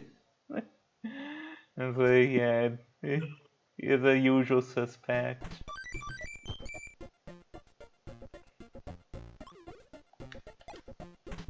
I don't get what's so great about him. Seems kinda lame. He just has no emotions. a girl asks him, "It's like, hey, we could be partners," and he says, "I have no partners. Everyone is puppets to me." It's fucking uh uh. It's a very like, it's only cheating if you get caught, like that sort of thing, and it's like that's treated as like the coolest thing to say, and like there was a show, I'm not sure if you ever saw it. It's called My Romantic Comedy Snafu or No. Origairu, which is also about a smart antisocial guy who solves all the problems through like being an asshole and like sacrificing his social standing as a loser, and he has all these monologues about you know being a loser, being a social outcast, and actual hierarchies of things. But by the end of the show, by the end of the story, he realizes that all of that was cringe, like Huh. that all of that was stupid, and that like the only thing he ever like he literally like cries in front of two girls asking to have something genuine. That's the only thing he wants, is something genuine. And then he realizes that, oh, wait a minute, everything's genuine. I'm a fucking idiot, and I just cried in front of two girls. What the fuck was I doing? And yeah, Yeah, that does seem pretty cringe. and I mean, Hmm. it's not like a good show, but it is a show that at least sort of had like an idea of where it was going. Classroom of the Elite seems to just be all serious, Yeah. About like Sigma male intellectual. intellectuals in high school. I don't. Meaning. I don't need meaning. I just need to like be the best. I need to like to be the smartest guy in here. Like, well, okay. And then like the teenagers watching me like, yeah, I ain't that guy. Yeah, he's literally me. He's literally me. Yeah. Yeah, like it's a weird show. Never really saw the appeal.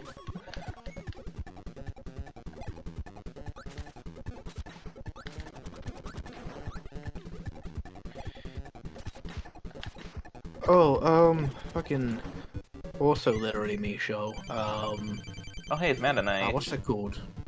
Hyoka. Hyoka is also considered like a literally me show with a super smart antisocial Oh. protagonist. That's also very much. I mean, yeah, he's like in love with a girl. So, I don't know. Yeah, I I never never finished that show, but people never like it. heard much of Hyoka. I think Amy mentioned it sometimes. What the fuck? Okay. What's the I other one? No, you keep on. the only real thing I know about Hyoka is that I've seen some porn of the girl from that. Oh yeah. Yeah, no, the characters are immensely pretty. All of them. All of them look great. What do Hold I on. do with these guys? Okay, Oh, yeah, I just died. Huh, not really sure how you'll fight this weird schoolman. I guess it's probably easier with Ouch Sword, because they can, like, suck their attacks. Or not? I guess I gotta suck the forks. Or not? How do I fight you? Oh yeah, the Bunny Skull Senpai Protect. That's the other one. That's the other one. Fucking Bunny Oh, Girl. Yeah, he's also yeah. Fucking. Oh man, have you ever seen the guy the scene where he fights the bully? no, I've never seen anything about that. Ah, oh, you have to watch it. I'll have to fucking show it to you, man. Hold on. I can just eat him? Bunny. Well, that makes things a lot easier. Alright. Fight scene. Yeah.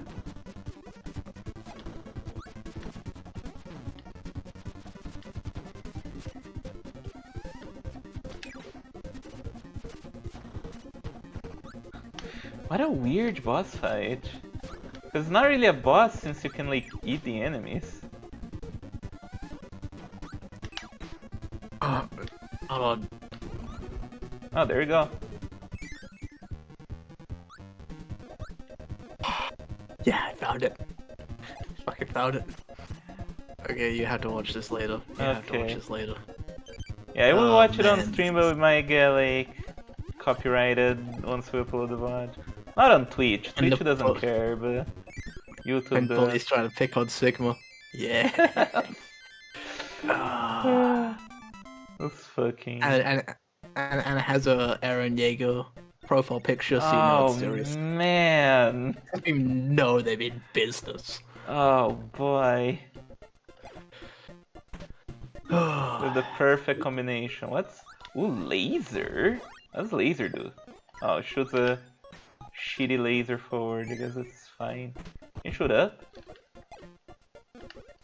I don't feel like there's any attacks that attack up. But, well, there you go. Yeah, this game seems quite a bit longer, so I might not actually beat it today.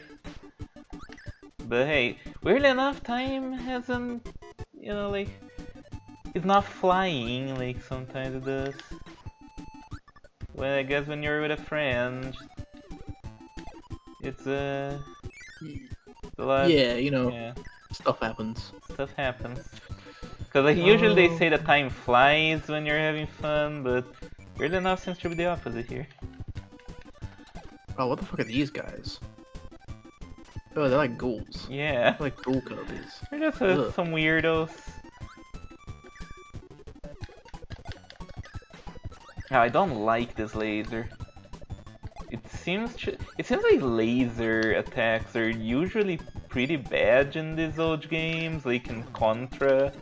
It's like one of the worst weapons you can get because it does good damage, but you're not gonna hit anything with it. Oh yeah, let's go Spark. I got Spark's better. looking at trash anime. What have you been doing, Ellen? Have I been doing? Well, I've been drawing quite a bit. That seems to be what I do most nowadays. Oh shit, clock. Hang on. Yeah, I did the newest HARPY story page, pretty happy with that. I tried doing some studies to see if I could draw better. Like, I got in my mind that, like... Actually, let's just fight this guy normally. I wanted to try to draw, like, one unquestionably good drawing. Of just, like... something that everyone would look at and think... Yeah, this is like really good. Example of an unquestionably good drawing. Well, the drawings I was using for reference were by this artist called Keta, with a dash between the K and the Ta. That's important. He does like some really beautiful Toho drawings. I didn't mean to do that. And like they're very painterly. They're mostly not safe for work, but I think they're like really good. A dash between the K and the E. No, between the E and the T. Oh. It's important because there's another artist who's called Keta without the dash. He draws also Toho, but like this Futanari stuff that's very, you know. I mean, I looked up K-ETA and it had like a Korean like economics company, so electronics, yeah. So I don't know. This kind of looks like AI art, I'm gonna be honest. Huh. Well, it's way before AI, so Okay. I mean, this might be AI, but well, you can't see it, but well, yeah, I can see it. And I'm not gonna open their stuff on stream because it's a lot of porn. But yeah, they've always been one of those artists that I look at and think, yeah, like this is like what you think of when you think of like great art. At least for me.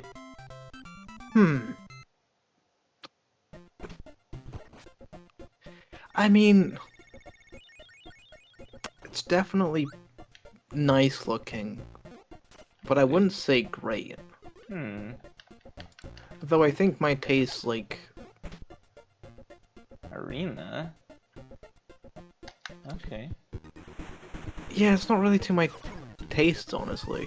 As like an unquestionably great. It just looks like anime. I'm just like, yeah, this is Okay. cool. This is nice. Um,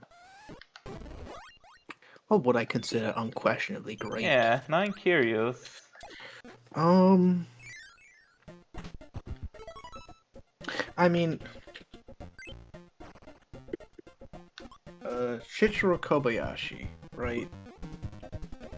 Who, fortunately, he's passed away a couple of years ago.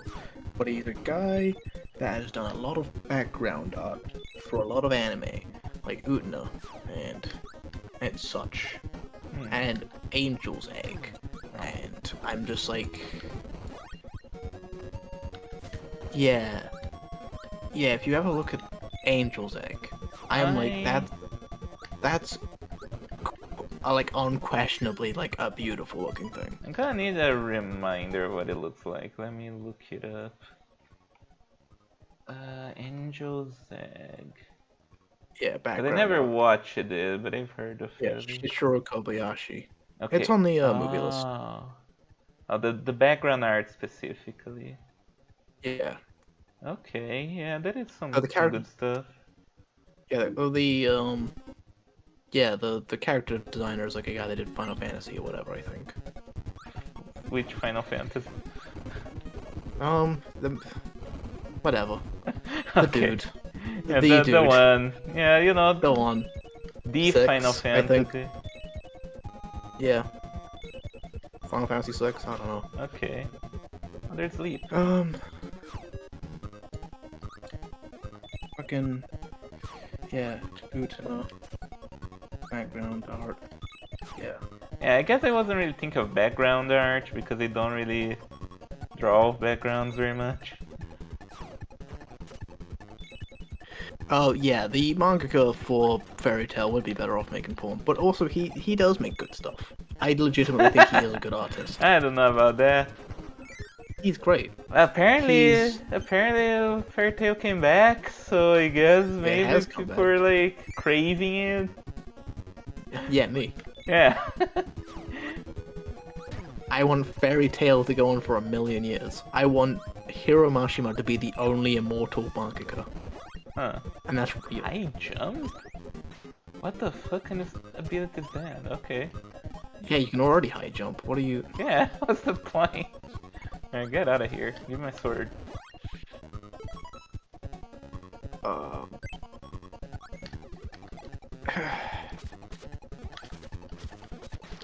yeah, yeah. I mean, like to me, like background art is like the best. Like atmospheric shots. That's why I commissioned you for the end of things, because like that specific type of image is what I want. Because like that's my type. Like the thumbnail for the last episode thumbnail you did for Moscow Mondays is unquestionably good.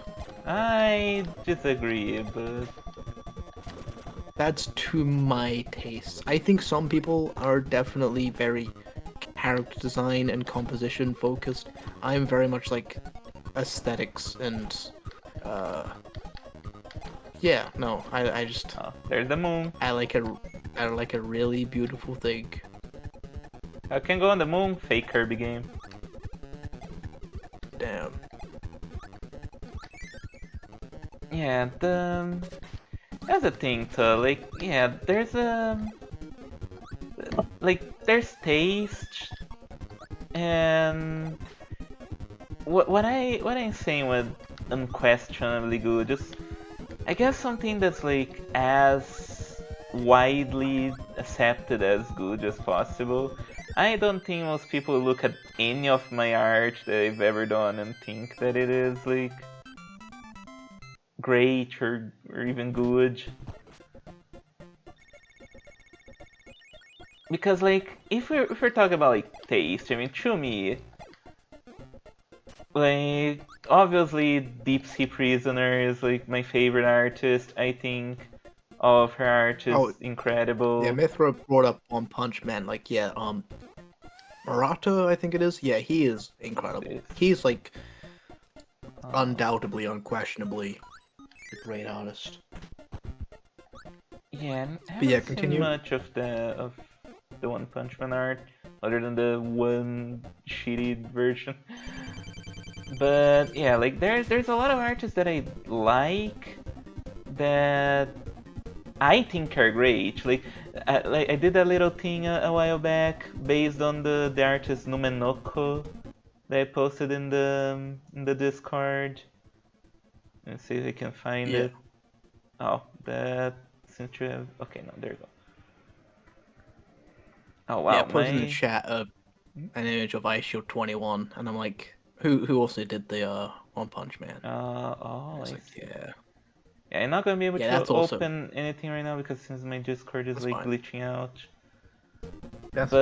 But yeah, like it's a like the Nomenoko's art style is like super mega simple, but I think it's like super adorable and it just like I would like to draw closer to something like that and closer to something like Keta. But at the same time, it is something that people would look at and not really think it's impressive or like that good, even though it is. And when I was trying to like draw something like legitimately great, it was something that like most people would look at and be impressed. Obviously, I failed because I simply don't have like the skills to do something like that. Mm. Okay. And yeah, like I don't know, like I don't really know if I need to do something like that, but it would be nice, it would be nice to at some point just show people like, hey, I can do things, you know? Okay, so let's say, okay, somebody stumbles upon this great piece of art you've made, and they use it for something. What would be that something that makes you go, okay, I know I've made it. I know I've made it something great. Like, Hmm. for example, if somebody in the wild just took the Monster Monday thing and then made that their desktop wallpaper, would that be like a, okay, wow, like somebody I've never known? I have it on my lock screen, but like somebody you've never met, they use that for their wallpaper. Would you think that's like, what would you think? Yeah, what would you think would be like that? It, it. I I guess that would be one thing, but although I probably wouldn't really know if they did that. I guess Yeah, it let's would be like hypothetical. I guess it would be like if they look at my art and thought I want to commission this person to do art for me. Okay, okay, Like, yeah, that makes sense. because, I'm someone that takes a lot of the value of my art as the value that people give to it. So, like, I cannot imagine anyone who's not currently my friend would really think so highly of my art to, like, want to give me money to draw them more stuff. Like, like even when it comes to my friends, obviously you praise my art a Yeah, lot and has commissioned me to do stuff, but like the other day in in the comic survey, and like they were talking about like AI art and whatnot, and they were talking like, oh, imagine if like people like why would you use AI art for like your D&D character instead of commissioning your artist friend to draw them for you? Like, and I like, well, I am an artist, and I've been in a number of D&D things, and this has never happened. And I imagine hmm. it happens to other people if they're talking about it. And it's like, yeah, we're doing like the Mamusume thing, and we're doing a little Mamusume one shot this weekend. I don't know if it's gonna be a one shot or if you're gonna do more things with it, but yeah, Yeah. but like, well, I am drawing my character, but nobody was really going to ask me to draw their character. Thinking Uh, of it might also just be like all of our friends are broke. True, but I would do it for free with my friends, you know? I just want to do cool art for my friends. Hmm. I don't know, like, and I feel like a lot of it's just because, yeah, my art's not that great. My art's not like the kind of art that But also, impresses people, you know? art is Fuck, fuck, like fuck, if fuck, you're fuck. not an artist, you don't know how much effort Fuck! making art is. Um, I mean, especially as it like differs between individuals. So uh, I feel like I wouldn't ever approach any of my artist friends for free art ever. Like I would never ask you. I would never ask Poika. I'd never ask anybody for free art because I'm just like it takes time to do that, Yeah, it and does, but you'd have to put yourself out there and saying like I wouldn't mind doing this for you. nice. Uh, otherwise I would just commission. I would just be like, this is something I really want art for, so I'll give you money.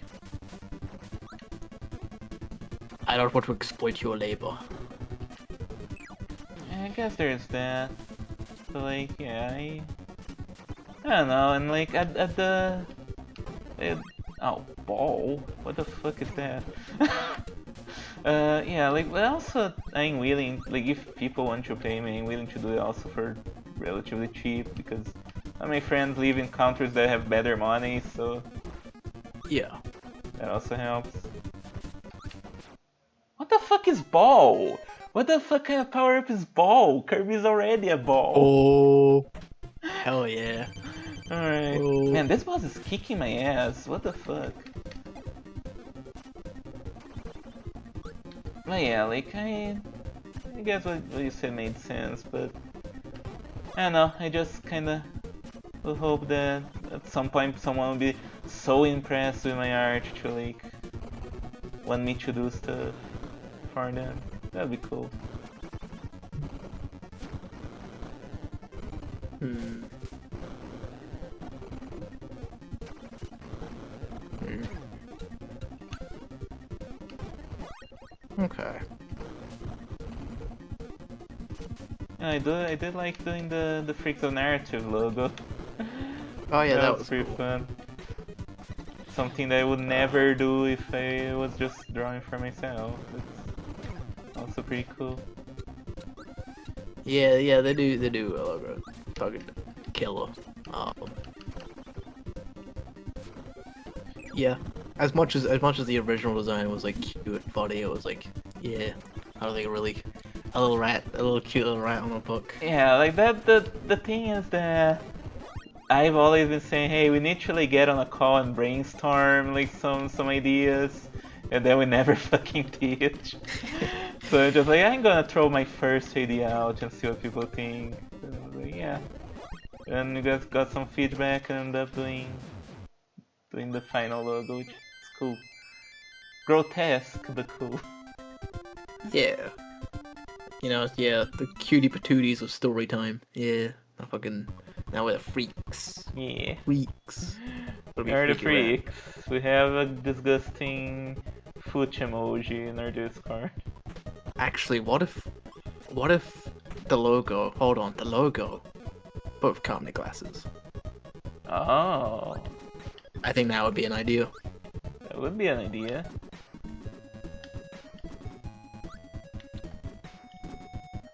Could do that. If we're talking about like Gurren Lagann or something.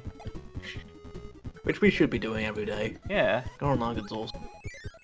Gurren Lagann is kind of like Chrono Trigger, where it's just like unquestionably like a masterpiece in everything it does.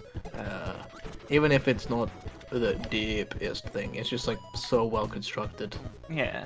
and everything it does is just like, man, this is fucking baller. It'll always hold up. Alright, I got stone. Actually, I did see it brought to my attention some Twitter guy complaining about Chrono Trigger. Hold on, let me Oh, find great. Let me find it. I want to get your opinions on this. Alright, alright, alright. Very serious opinion. It matters a lot. Okay. And sure, Twitter guy has some amazing takes. I'm gonna keep Stone. Stone's actually kind of good. You just become a rock. Stone is like the thinking man's power up because it's like Oh it's yeah. like the guy from the kid from Chin Chan. Oh yeah, Yeah, Bo-chan. Bo-chan. Yeah, like you only an intellectual knows that turning into stone is like the best thing. What's that button? How they press the button? I don't know.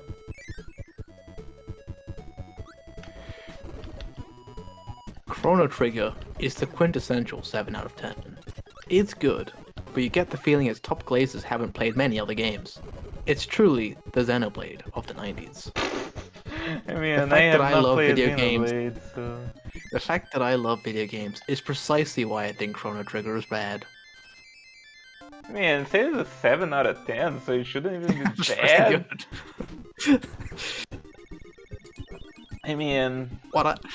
There you go. I would want to know why exactly they think it's not good. Because they just said like,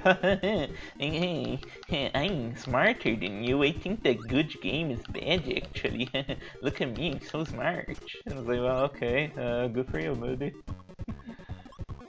What I don't get is if Chrono Trigger is so great, why does every member of the silent generation who grew up with it need a remake so badly? Wait, what? Why does everybody that grew up playing Chrono Trigger want a remake of it? I don't feel like people do actually. Not really. People want more Chrono Trigger. People want like Chrono Break, which was teased and then Yes. never fucking released. Um, There was Yeah, one time where they were making a fan-made 3D remake of Chrono Trigger, and that got ceased and desist. So maybe they are thinking about that. But then you can also ask like, why did all the people who played Final Fantasy VII wanted the remake so badly? And like, people just like seeing the pretty 3D graphics, I guess. yeah, and there's nothing that they could really add. Maybe there's like a quality of life thing you could add to it, but I really don't think there's anything that you could do with Chrono Trigger to make it like it's already nothing lasts too long, nothing is too quick. Yeah. Everything it flows nice. Like yeah, nothing about it's monotonous or annoying. The way the story changes, it's always like stand out memorable. There's just a part where you go to prison and you break out of the prison, and that's a whole bit during the beginning of the game, and it's awesome. Yeah, it's great. And it's completely separate to the part where you're in the future and it's all shitty, and you race against a guy called Motorcycle Johnny. You know? It's Yeah. Oh, awesome. fuck. So I mean, like a Chrono Cross remake, I could see happening. I think people want. Because that is a game, I've never played it, but seemingly it has enough good ideas that like you could remake it.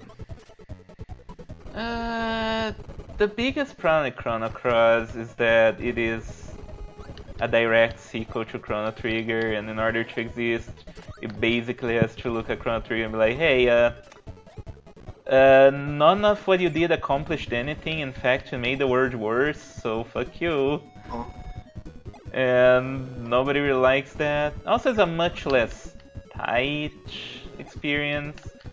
It has like a lot of characters instead, and like the plot is a convoluted mess. That like Chrono Cross is a game that I'll have to play on stream at some point. That will be a huge undertaking, but I think it might be worthy to talk about it. Also, apparently, I think Xenogears was originally planned as being a Chrono Trigger sequel, but then became its own thing. Huh. I did not know that. I never yeah, played hold on. Xenogears. Maybe I should at some point. Ah, fuck. I don't think Wheel is going to be useful here. Oh, whatever.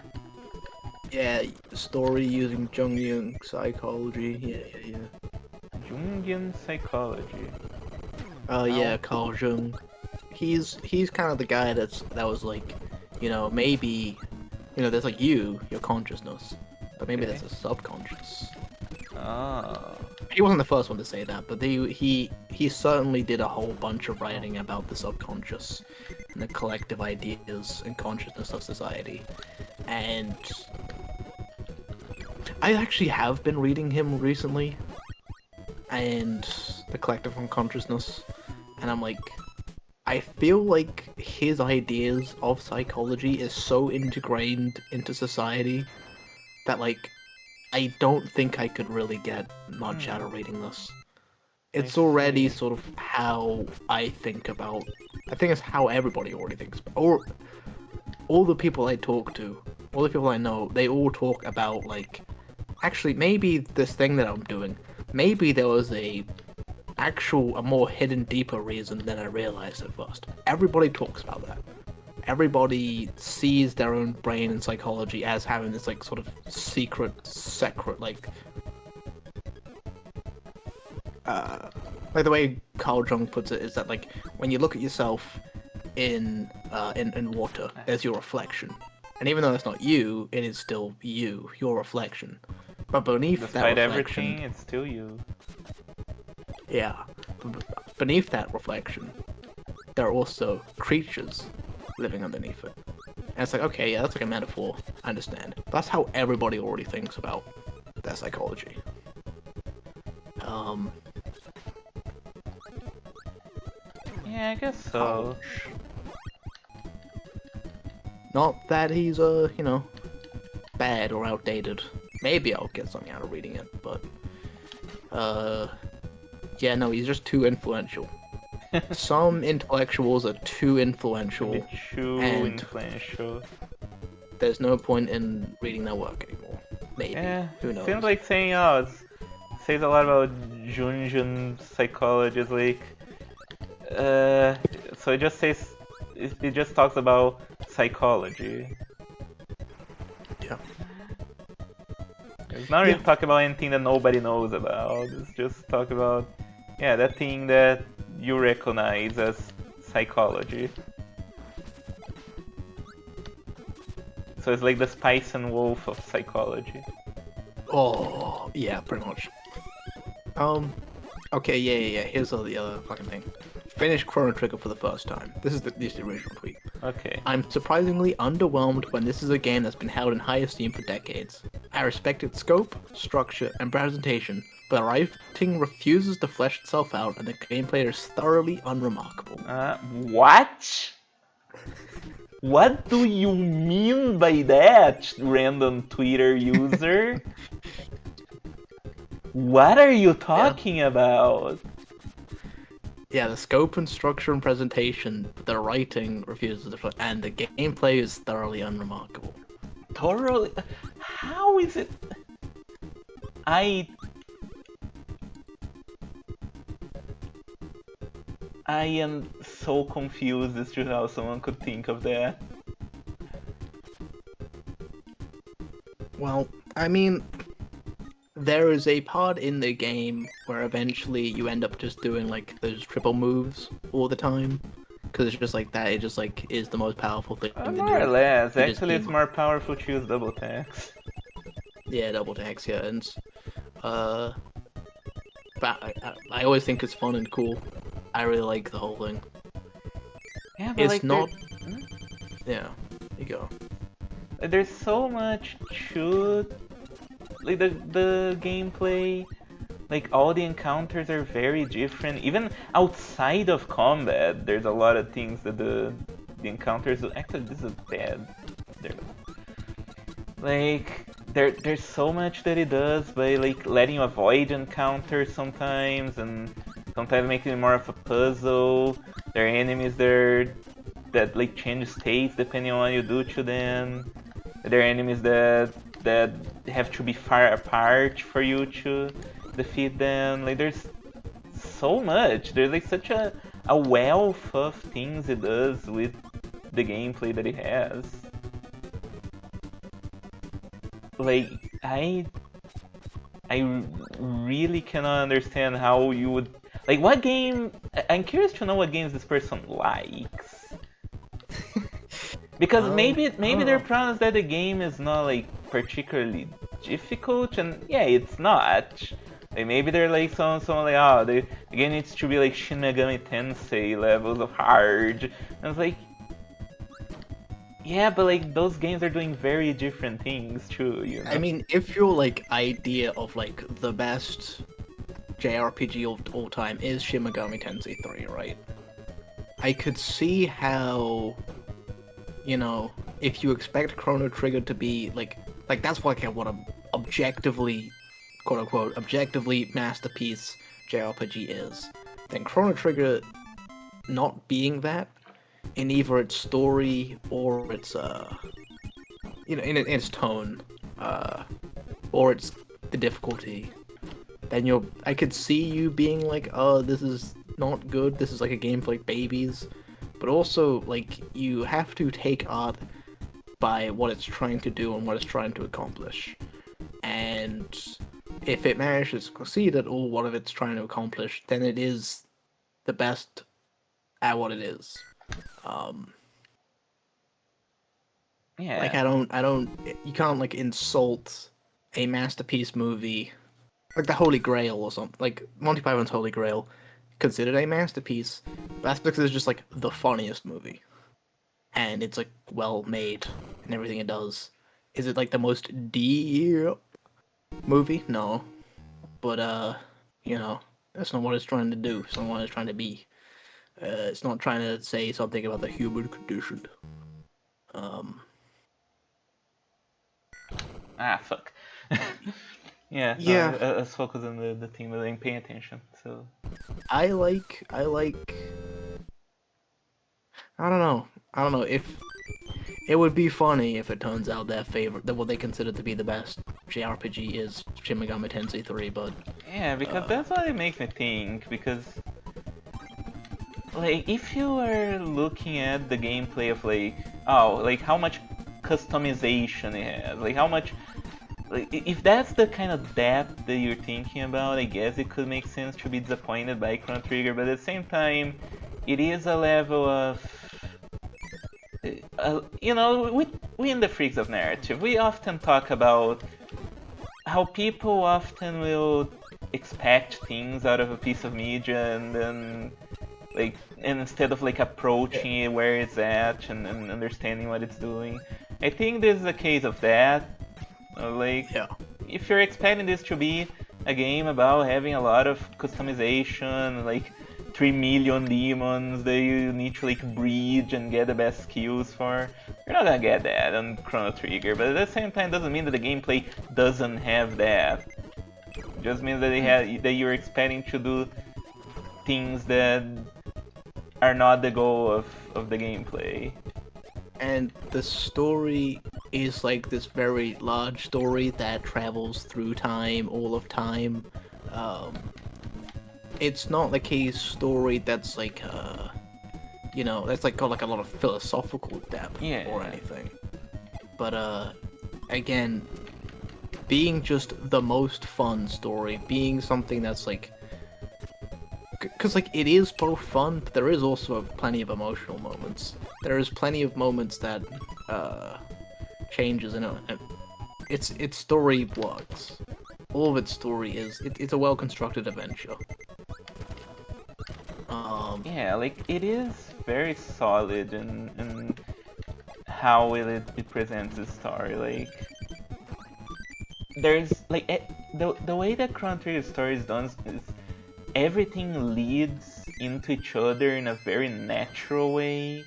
It never Yeah, feels like it's compressed. Like you don't just arrive at the Kingdom of Zio. Like you're pursuing like knowledge about how to defeat levels, and so you went to prehistory and defeated the Queen of the Reptiles and found a portal that took you there. Like there, it's always so connected in a way that other video game stories don't usually do. Even ones that are like highly acclaimed, like Final Fantasy VI.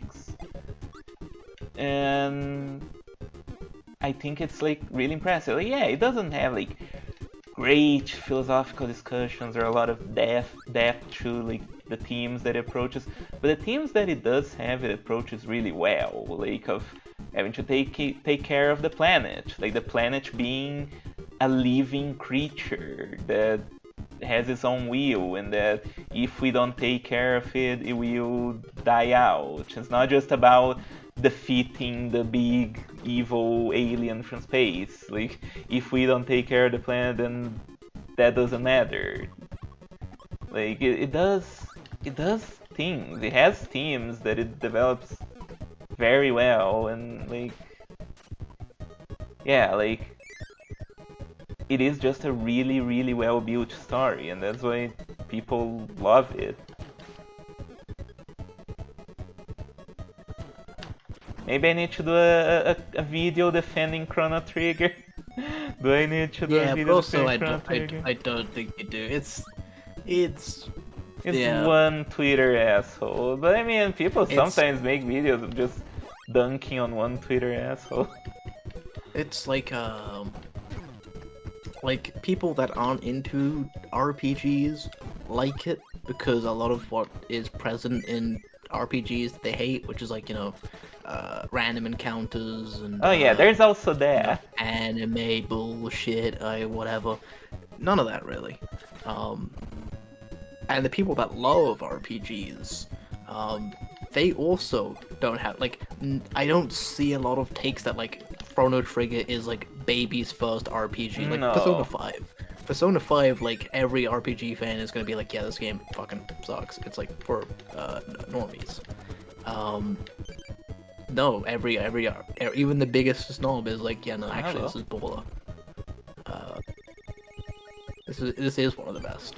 It's just universally loved, and you kind of have to look at that and be like, well, what is?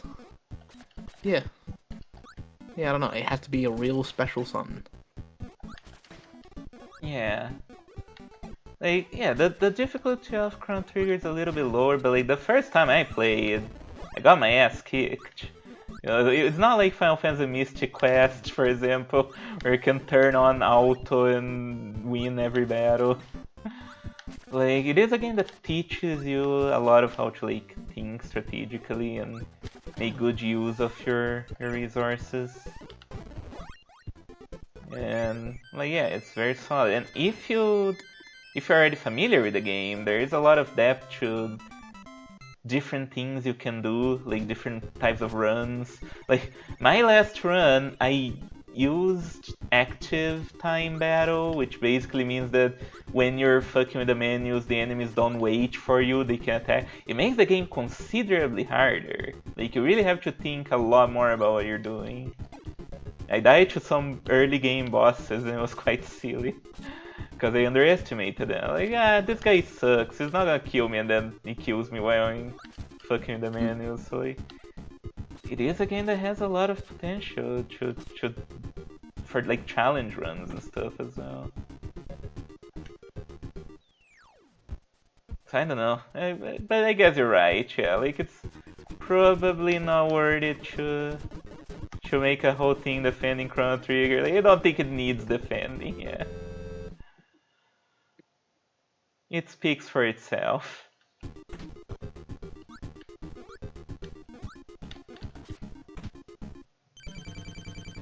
Alright, finding El Nino and La Nina from Deltarune.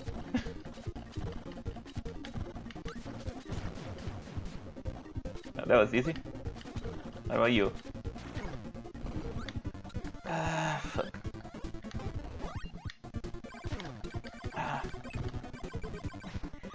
So this game definitely feels like it has a bit of a Mega Man quality to it.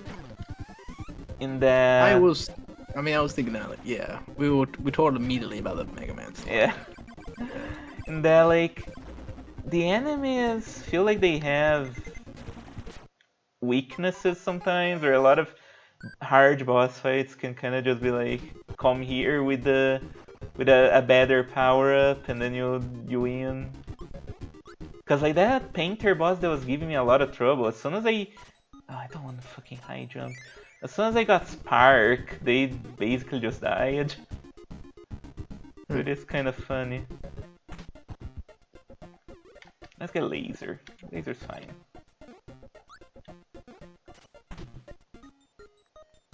Or Fire. Fire's better, probably. I don't think this is really how it works in later Kirby games.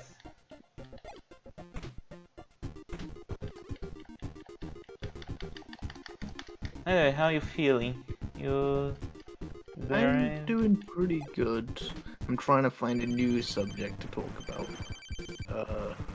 Alright. So I'm looking around, trying to think about what I've done, what's happened in the world. There's a lot happening in the world. Yeah. Something light and funny though. Yeah. So we can just talk about. Ow! Man, the moon's a motherfucker.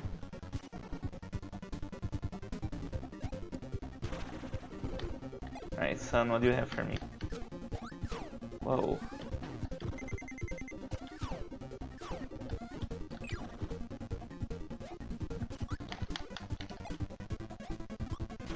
Whoa, ah, man!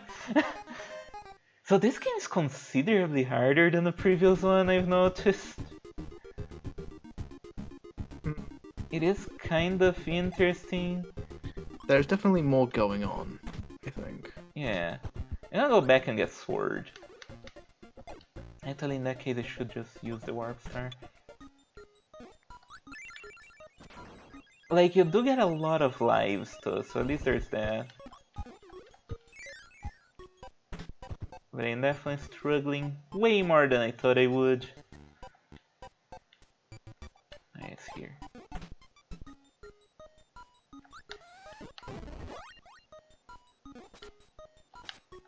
Yeah, Sword did short work of the sun at least, so hopefully we can make it work. Also, it needs to be said, maybe it's the emulator, or maybe not, but I feel this controls a lot rougher. There seems to be a bit more lag in everything you do, just a little bit. Like the first game was like super smooth, smooth like butter. This one, a little bit rougher, I think. Yeah, it might be your PC or might be the emulator. I'm not Yeah, sure. because there's emulator lag, so maybe that is that. But maybe there's a little bit of the game as well. Because I had no problem with Noid. Oh yeah, Noid. The Yeah. Noid controlled perfectly, pretty much. Alan, what is the best year of video games? That's an excellent question. I do not have the answer. Okay. Bruh, What is the best video game of 2002?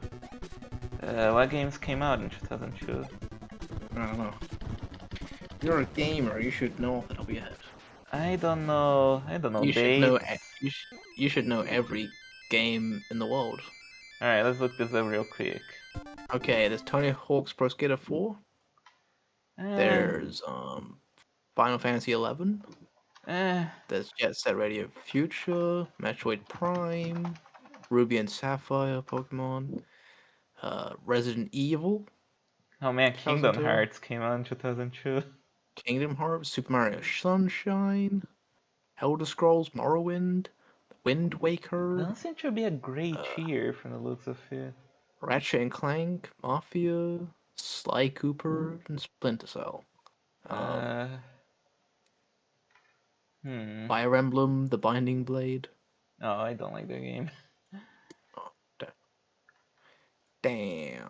Yeah, like that seems to be a bit of a weaker year. I mean, GTA Vice City came out, but Metroid Prime people say is really good, but I never played it. Time Splitters 2.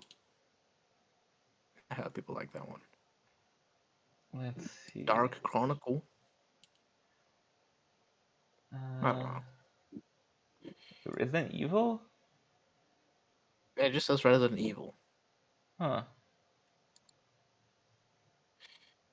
That must be a different one. Oh, it's probably like the director's cut, I guess.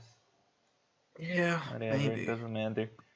Uh, it's probably. Uh, I want to say Metroid Prime, but I haven't really played it, so I don't know for sure. Uh, or GTA Vice City, I guess. Unless there's some really obscure game that came out that year and Probably, that I yeah. really like, and I don't know it came out in the year. Did Saga Frontier come out that year? Probably not. Why does the wiki, for all these years, they always at the top, they always have fucking Madden and WWE as like, here's the games that came out this year. It's Those like, are the yeah, games people care obviously. about, I guess. NBA Live. Well, yeah, you gotta have the Maddens. People are mad for Madden. It wouldn't surprise me if they're like extremely best sellers or something, because people like those fucking football games. I don't really get it, but hey. Every year, baby. First man life. Alright. Speaking of Assassin's Creed, how you feeling? Assassin's Creed? Yeah, how you feeling? Assassin's Creed. I never played any Assassin's Creed game. I played one of the Damn. DS ones, I think, but they're like shitty platformers. Damn. Okay, never mind. Dead Rising, how we feeling? Never played that either. I heard it's pretty good. Damn. The first game is, yeah. Yeah. Gears Oh. of War, how we feeling? I once watched a video where someone said the combat's like chess, which is funny. Yeah, it's funny. And did not explain at all how the combat is like Okay. chess. I mean, Gears of War, okay. I used to have a friend who was like really into it, and he gave me like the first 4 games all on the 360, and he just lent them to me. And I had them for like 3 months, and I never touched them, and I felt really bad. So then I just played them, all 4 of them over the course of a single weekend, and then gave it back to him. First game, pretty short, literally just a big buff dude in a mech suit, hiding behind corners and shooting guys Oh, does it have through gray, dilapidated shit, and that's it. And the second game, a little better. Third game, pretty cool. A lot more cinematic, big stuff happens. And then the fourth one is just like, I don't know, like fucking DLC pretty much. Dang. And that's Gears of War. It's Alright, it's the shooter. it's a shooter. It's a 6. It's a 5, a 6, and a 7. That's what it is. For what it's worth, I think Jacob Geller likes it. Oh yeah, that guy. You know, I literally never watched that guy's videos because he had in his bio that he was like a professional empathist or something like that. Or like he had a degree in empathy studies, and I was like, man, that's gay. And I never watched his videos. But then he changed it. He changed it, he got rid of it, and I'm like, okay, maybe I actually will. Yeah, I He's had no written 2 idea books about that. now. Yeah. Yeah. And yet she 'Cause, like- refuses to talk about Deltarune, the coward.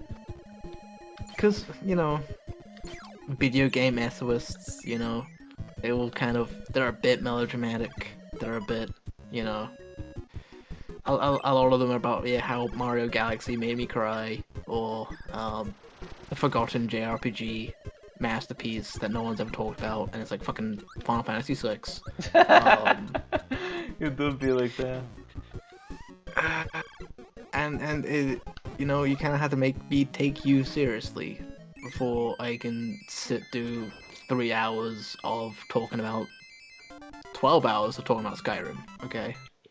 Oh boy, I wouldn't sit through that ever. Yeah, fucking.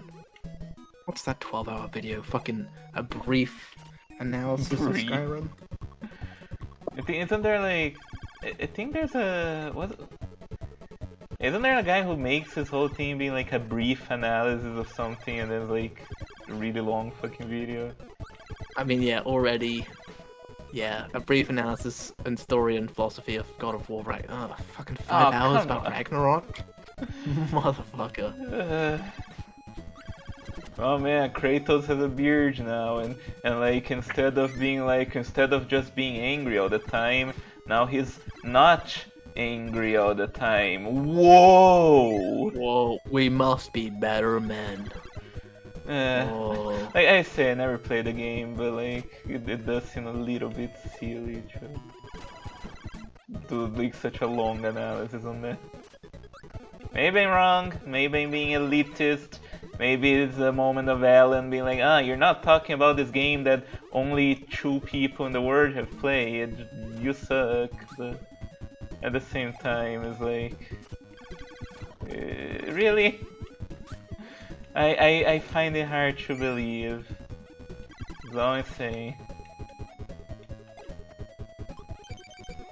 Okay, so this is the door I can go in? Nope. It looks like it could go in, but I guess not.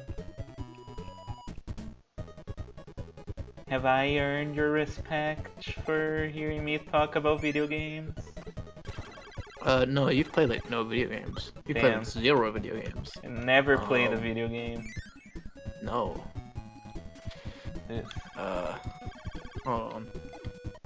2007 video game. What's your feeling on GTA? Which one? Just GTA. Grand Theft Auto. As Uh, a franchise, as a thing. How we feeling? Hmm. So I haven't revisited any of the old games in a long time. And like I really would like to revisit San Andreas at some point, but the fucking thing's been removed from stores, so that makes it kinda hard and I'm too afraid to pirate. But oh. Generally I think they're fine games usually for what they are. Of like being big open world things, edgy, like crime things, or like Yeah, based on like various crime movies, yeah. yeah. Is bomb a special thing in this game? Oh, it's Crash. Never mind. I think I remember really liking San Andreas. I thought it was like pretty much the culmination of that kind of game. You know, it's like Yeah. doesn't really get much better than that. I've played 5. Oh, I played it to completion, but I didn't play the whole game because I was playing it over a friend's house. I thought it didn't really add much to the formula, and what it did was annoying. Like you had this thing of like, yeah, like now cars are actually like locked, so your character has to break the window, then open the thing from inside, and then like do some tinkering shit to like turn the car on, and it's like I never. No, it's one button. You just press Y. Yeah, and you yeah, steal the but car. like, it is like a really long animation, is what I mean. When in San Andreas, you just open the door, enter the car, and drive, you know? And it's like, it just seems to add some things for the sake of realism that are not really helpful. Like, it looks better, but like, you're doing pretty much the same things, you're just shooting dudes. A lot of the later missions are just, you go to a place, there's a bunch of dudes, you shoot them. In the next mission, you go to a place, there's a bunch of dudes, you shoot them. The plot for like a good part of it is just you have to do one more job. But I don't want. I'm out of the game. You said after the last one we were out of. I know that's what I said. But god damn it, we need to do one more mission. Yeah. Ah shit, here we go again. And they do one more heist, and then, fellas, I got bad news for you. We gotta do another heist, motherfucker. And that's like the whole game. Yeah. And then, you know, you will become buddies. You decide not to kill each other, and you become buddies. And it's Oh man, Oh, oh man, oh, new one here. Instead of top viewers or best viewers or cheap viewers, now it's watch popularity by viewers. oh, nice. All right.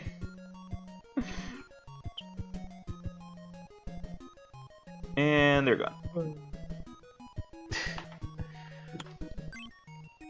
Half-Life, how are we feeling? Okay, Half-Life. I guess to wrap up my feelings on Oh, yeah. GTA, I think the series kind of capped off at San Andreas. Everything it did after just kind of added busy work more than anything, and Saints Row's better in every way, shape, or form. Huh. But I don't know. Three is kind of too much of a meme for me, but I could see how. yeah, I I could like see how three. you do. Yeah, Half-Life. Half-Life is a tricky one. I think Half-Life 1 is kind of a product of its time. It hasn't aged I've only particularly played the first gracefully. one, so don't spoil two for me. Okay. Yeah, like the first one, it didn't age particularly gracefully. I think it's fine. I Hmm. thought it was fun. It also kind of goes on for a bit too long, Yeah, that's kind of but my problem. Shit. it's a whole bunch of shit just kind of happens, and you just it it it has like the same structure as Chrono Trigger. It feels, but like with none of the connection between sets. Yeah, like there is a huge chunk of Half-Life 1 where you're just walking around facilities or walking around uh, this mesa, Deserts. yeah, deserts, and Yeah. it gets pretty boring. It doesn't really introduce that many new things until you get to Zen, and then the game gets really bad because famously they didn't really finish Zen very much. Yeah. Yeah. So it's just a really annoying level to navigate and to play through. A rather annoying final boss as well. So I think that while it is a very influential game, it is also it very much feels of its time. Yeah. Now Half-Life 2 doesn't feel of its time. I think it aged quite gracefully. Even though I also don't like love the game and not like a Half-Life Die Hard. Do I want Parasol here? I'll cut her. There you go. I really respect Half-Life 2 for just how strong the foundation of it is. Because obviously they wanted to showcase a lot of the new technology, like the physics and whatnot, and like that's something that happens with a lot of these classic games where they wanted so badly to showcase the new technology that they ended up just kind of foregoing a lot of the basics of game making. This is a big complaint I have with Final Fantasy VII. And but Half-Life 2, I think what impresses me about it so much is that no, like it actually manages to have really, really strong fundamentals while also showcasing all the new cool technology. I can respect that a lot because you don't see that often with those kinds of games. It does have some annoying Okay. parts, but it's pretty good. And it ended on a cliffhanger. Yep, Damn. and it's never getting resolved. Damn. Okay, rank. Half-Life 1, Half-Life 2, Portal 1, Portal 2, Team Fortress 1, Team Fortress 2. Okay, Rank. never played Team Fortress 1, so that one's out. Okay. Okay, so... Okay, so going from personal taste, don't be mad, Yeah. anyone. I would say probably Portal 2 top. I can hear the people Okay. booing, whatever. I just think it's a... Hmm? Yeah. No, I'm kind of more of a puzzle game type of person, and you know, story puzzle game in particular I'm pretty fond of. Yeah. So I think Portal 2 is pretty good. Yeah, like Portal 2 to me is like Portal and Portal 2 are basically a Undertale Deltarune situation to me, which is why I said Oh yeah. that Yahtzee will probably like Deltarune less than Undertale, because he famous was like, no, Portal 1's a perfect game and Portal 2 just adds more to it and it's not as good. And I highly disagree. I think that everything that Portal 1 is kind of a proof of concept. It's Yeah. good, it's very good, but also it has some rough parts, like the middle part where you're like trying to flee the facility and suddenly kind of loses a lot of the humor and becomes more of a not really a horror game, but borderline, you know. It felt a little bit jarring. It also has a lot of weird little challenges that add I nothing to the mean game for me. I think when it turned like when they're trying GLaDOS tries to kill you, tries to put you in the incinerator. I think that is a good, pin drop moment of now it's gone from a kind of creepy, atmospheric puzzle game into a horror survival thing. I think it is good, but the actual experience, like the actual execution of that Hey, bit don't you where you're die? being put into the incinerator, I actually don't think that's that good. That was kind of clunky. It was kind of weird. It's just kind of probably more of like a gameplay thing, or like just like how the furnace looks. It's just like a square with like a fire pit, and you just gotta jump out of it. Yeah. I don't know. Yeah, I like the change, but the actual pin drop itself could have been significantly improved. Meanwhile, the changes in like atmosphere or, you know, yeah, places and levels and the plot twists and stuff of 2 is a lot more better executed, I think. Yeah, I agree. There is a point in Chu where you go through like the early aperture science and whatnot, and it is noticeably more oppressive. It is noticeably darker in tone. But like the genius to me is that they added the Cave Johnson Yeah, like talking to you, good. like narration, and that makes it so that yeah, while it is pretty oppressive, it doesn't lose its comedic tone, but No. it turns into more of a dark comedy in a way. Ah shit, this is bad.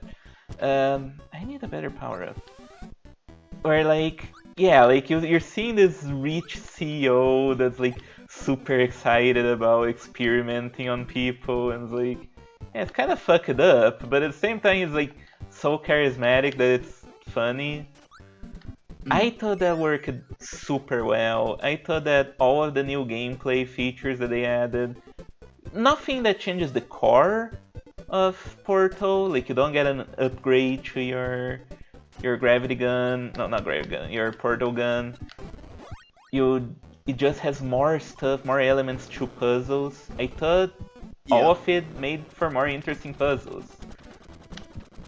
And yeah, like Oh yeah, and the relationship between Shell and GLaDOS oh becomes yeah, like there's that too. one of the hottest lesbian relationships in the world. Legitimately. Yeah, famously your number one lesbian relationship, and Sue Harpy story and Emma Harpy story are the second, which Yes. makes me happy. I'll take the second place. And yeah, like I thought that yeah, like Portal 2 is just straight up upgrade.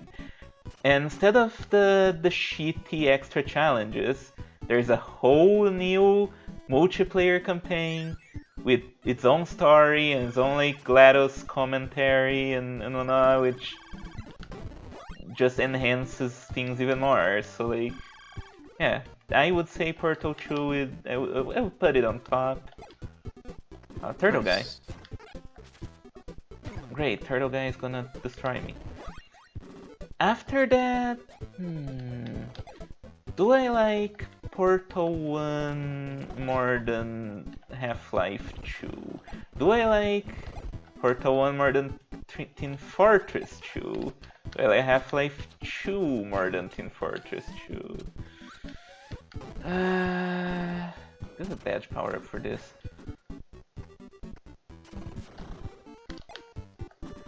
I think I'm gonna say Half-Life 2. Okay. No, scratch that. I'm gonna say Portal 1, then Half-Life 2, and then Team Fortress 2. I think that's good. Because Team Fortress 2 is a fun game, and I played the shit out of it back when I didn't have like any other games. But and like I love the aesthetic of it, and I think the game's pretty fun. But it's not the kind of game that really sticks with me nowadays. You know, Yeah. it's a lot of fun. It's great. You probably have better options for multiplayer shooters. Yeah. Especially because apparently the game hasn't like been updated very much lately because Valve is Valve. Yeah. Okay, this power-up's fun, but I don't think I can properly use it. I think I like Portal more than Half-Life 2 because it's so infinitely replayable. It's a game I can literally pick up at any time and play through the whole thing in a day. And I have often done that. And yeah, like the puzzles are simpler than in 2, but they're still very well crafted, so I don't think I have any reason to put that below any of the other games. Not sure if I would return to Portal 1's puzzles specifically in comparison to like, I don't know, like Catherine or Portal 2, but yeah, because like there's not that many of them, and I feel like I already know the solutions. Like if I just go back, I would immediately know. Yeah, it'd be more just like doing chores than doing puzzles. I guess more for the experience rather than for the puzzles themselves. But yeah, it is a very strong atmosphere. Yeah, it's a very good game.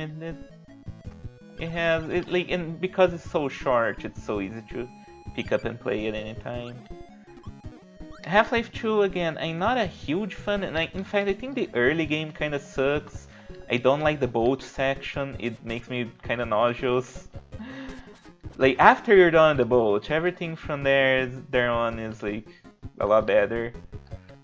It does have some long stretches where you're not really doing anything all that interesting. How the fuck do I get through here? Good question. Okay, like that I guess. And what's this now? Where I'm supposed to go? Guess not. And like it has moments that I'm not that big of a fan, and moments that go on for a little too long. But again, I think it's a very, very solid game. Are you finding Meta Knight? No. This is the third fake out. I'm so mad. And what the fuck? So, but I still respect it a lot as a game. Like I said, I think it's very cool how it doesn't just coast on like, oh man, look at this gravity gun I got. No, like it builds a whole really cool level around using the gravity gun, and like it's not a lazy game. Like it has a lot of good design in it. Then after that, Team Fortress 2, I think, yeah. And then Half-Life 1, which I don't think holds up very well. Which some people do. Some people legitimately like Half-Life 1 a lot. And you know, it's not a bad game. I just think that it was kind of a chore to play at times. Yeah, I have described Half-Life 1 as like being the closest anything simulated to being like my dreams. Oh. Like the floaty controls of it, the sort of atmosphere, like specifically when I'm listening to like a podcast, because like my problem is like happening and going on like a conversation, while there's also another problem going on in front of me with all these, guys trying to fucking shoot me and kill me, and I'm floating around. and stuff is just sort of changing. At 1 minute, I'm at a fucking rocket launch pad thing, and then the next, I'm like in the middle of the desert. Like, that's sort of what my dreams are like. Huh. Interesting. I don't think I've ever had like any dreams like that. My dreams are usually, they tend to be kinda grounded but in a very abstract way. Hmm. Can I go in the moon? Nope. Like, it'll usually be just like I'm at my home, but something really weird is going on. Like, I'll open the window and it'll be like a completely different place. Or like I'll be back in school and then I go through a door and now I'm inside an Atari video game or something. It's always some weird shit that has like some degree of like recognizability. That's like, yeah, whoa, yeah, like it feels like I am kind of awake but not really. Yeah, there's a lot of seeing people I recognize, and there's a bunch of problems going on. Like, yeah, I don't know, last night I did have a dream that I was a fucking pizza delivery guy. Oh boy. And I had fucking eaten, like, most but all the slices, and so I was trying to convince, the guys that delivered to that, like, yeah, no, it was the guys at the restaurant. They ate the pizza. I didn't eat the pizza. You're like and then I go back to the pizza restaurant, and it's the fucking guy I used to work with in an old kitchen. Oh man. Fucking doing the thing. But I can't just make another pizza because there's like a whole fuck ton of orders already going on. Oh boy. And there was like a bunch of other stuff at the same time as well. But like I remember that, and I was like, man, fucking. What a bunch of shenanigans. You're like the pizza delivery guy in the Toy Story movie, in the Brazilian version, who's just offering people free pizza for no reason. The other night we also died in a gas explosion. That was pretty cool. When I woke up. Oh boy. Yeah. I don't know, the lights just went off scary. and then like fucking massive explosion. I was like, oh cool. I don't usually have dreams where I die, which is kinda worrisome. That the other day I did have a dream where I was like dying of cancer in my deathbed. And I was surrounded by people who were very much, well, sucks to be you. Fucking hell. Yeah, not my most pleasant dream. I think I also threw up a lot in the dream. But usually I'm fine.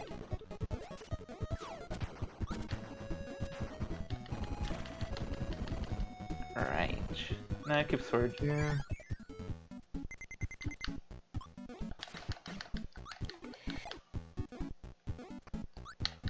Whoa. These parts look really cool. Like where it's just like monochrome. Oh yeah, this looks awesome. Yeah, the purple monochrome, yeah. It's an aesthetic you see a lot in like Mario ROM hacks, like Super Mario World hacks. Not something you see so much in like actual video games. So it's cool to see here. Alright. Batman Arkham, how we feeling? Never played it, but I have played other games with Arkham Combat and I fucking hated it. It's pretty good in Batman. Okay. Trust me. I'll trust you. I played one of the Shadow of Mordor games at a friend's house, and I was like, man, does this control like shit. Yeah, probably. Oh,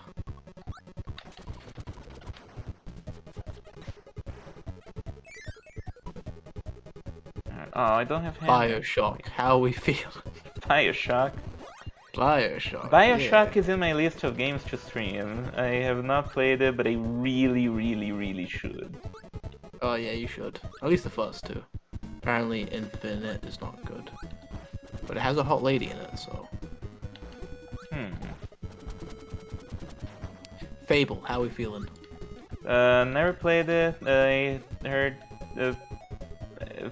they're not very good. I've heard a lot of good things, and I literally have all 3 of the original games for the 360 on my shelf over there. Because it's like a RPG fantasy thing, but like, yeah, your character gets, carried over with each game. It's like one you're like a boy, and then you're like an adult, Oh. and then you're like an adult, but like a little bit more. I don't know. There's a lot of customizability, and yeah, the world changes from game to game. It's, I don't know. Hmm. Yeah, I just heard it's not very good because like Peter Molyneux keeps adding weird shit to it. Oh yeah, seems like a lot. Oh. Whole bunch of problems. Yeah, Fable's like a franchise that was like kind of big for a while and then just kind of disappeared. If Disappeared. you, yeah. God damn it! I don't want high jump. I do not want high jump. I do not want. Man, am I gonna die? No. Okay. You were a lot easier in the previous game, huh? What am I supposed to do here? Seriously. I get into like land and then avoid him? Okay. I was being dumb.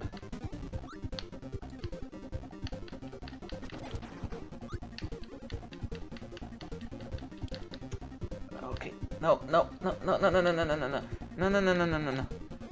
Okay. Yeah, I feel like it doesn't bode well for my gamer cred that I've played not a whole lot of these franchises. I mean, for what it's worth, a lot of these games are just like 360 PS3 things that you could like buy for like like I 5 or see. 10 or. But and they're not really worth it to be honest. Uh, it's I played I don't know. JRPGs, some of them. Some of them are Yeah, even good. RPGs are better. I guess you just have like emulators as well. It's not important. Maybe it is. I don't know. Well, Like gamers. gamer. Are they? Because like watching a lot of anime, watching a lot of movies, listening to a lot of music is important. But is that the same thing for like video game people, where it's like you have to have a large amount of completed games? I I guess it depends. Like most people probably don't give a shit, Yeah. but it is important to have a good repertoire when talking about games, I guess. At least for me, I think it's important. I feel that I definitely have maybe a few too many blind spots in my gaming Hmm. thing. Can I have to use this? I guess so. Gaming just takes so long. They're all a billion hours long. Yeah, it takes a while, but I don't know. I never really saw that as prohibitive for myself, at least. It's not like I'm doing anything else. I mean, I guess Yeah. nowadays I'm doing other things, but so yeah, I haven't been gaming as much, which is part of why I do these streams, because it is an excuse to just feel that I'm being productive, I guess, while playing games. Yeah. Okay, so high jump actually does make this pretty easy. Yeah, like here, Kirby, like I could play it by myself, or I could draw as much, but when I'm playing while streaming, it's like, well, I'm doing something out of it. How long is this game, by the way? I don't know. We've been going for 3 hours. Wow. About 2 hours. 2 hours of this Kirby adventure. Yeah, the Kirby's Dream Land was very fast. How long is Kirby's Adventure? 3.5 hours, so yeah, we're probably not finishing it today. Yeah. Yeah, it's fine. There'll be other days, I suppose. We haven't really gotten anything really going on in the Freaks of narrative, so No. I would be super down So to doing more streams. Me too. Uh, yeah, Kirby. Kirby. Kirby's pretty fun. Yeah, It's kind of what I thought it would be. It's, it's a platformer. It seems easy, but it's probably harder than you think. yeah. This one's actually Uh, quite a bit hard. it's cute. It's fun. It's got a lot of little cool ideas. Yeah, Yeah, yeah. definitely, Kirby's cool. Kirby's cool. definitely like playing it.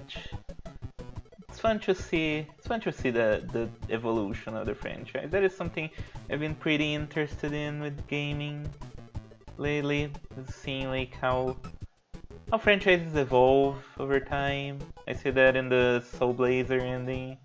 It's gonna be really fun Mm. to see how that leads into Illusion of Gaia and Terra Enigma. I think that's something that I appreciate a lot nowadays. So we gonna see you play every single Assassin's Creed game?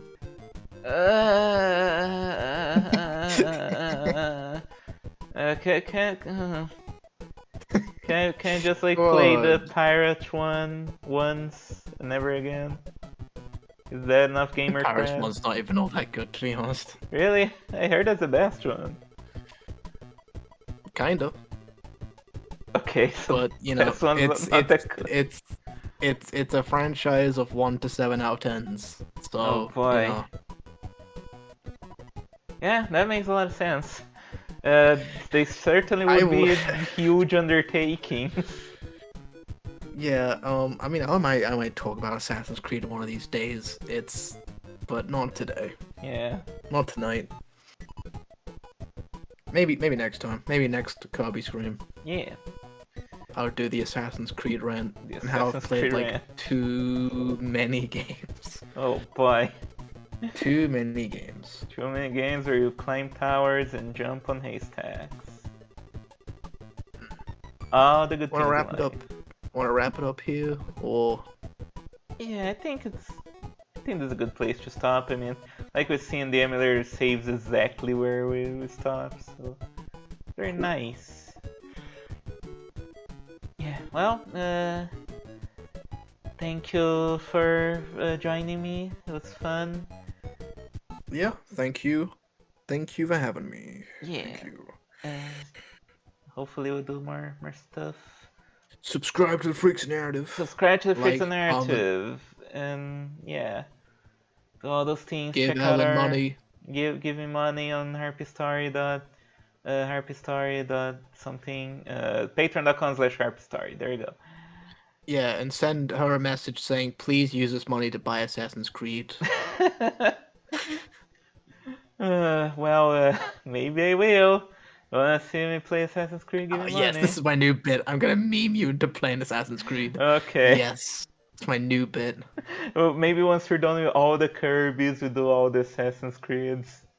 Yes.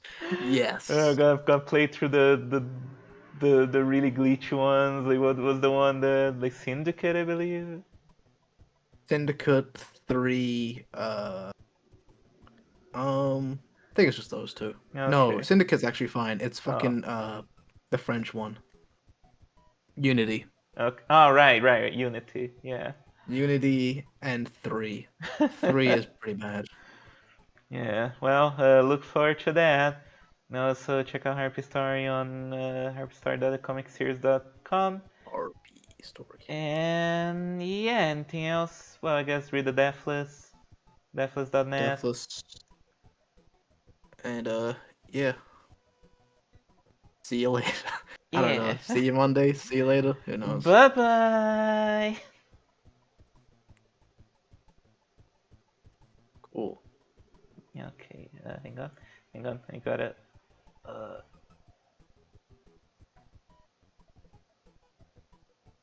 there you go. Bye bye.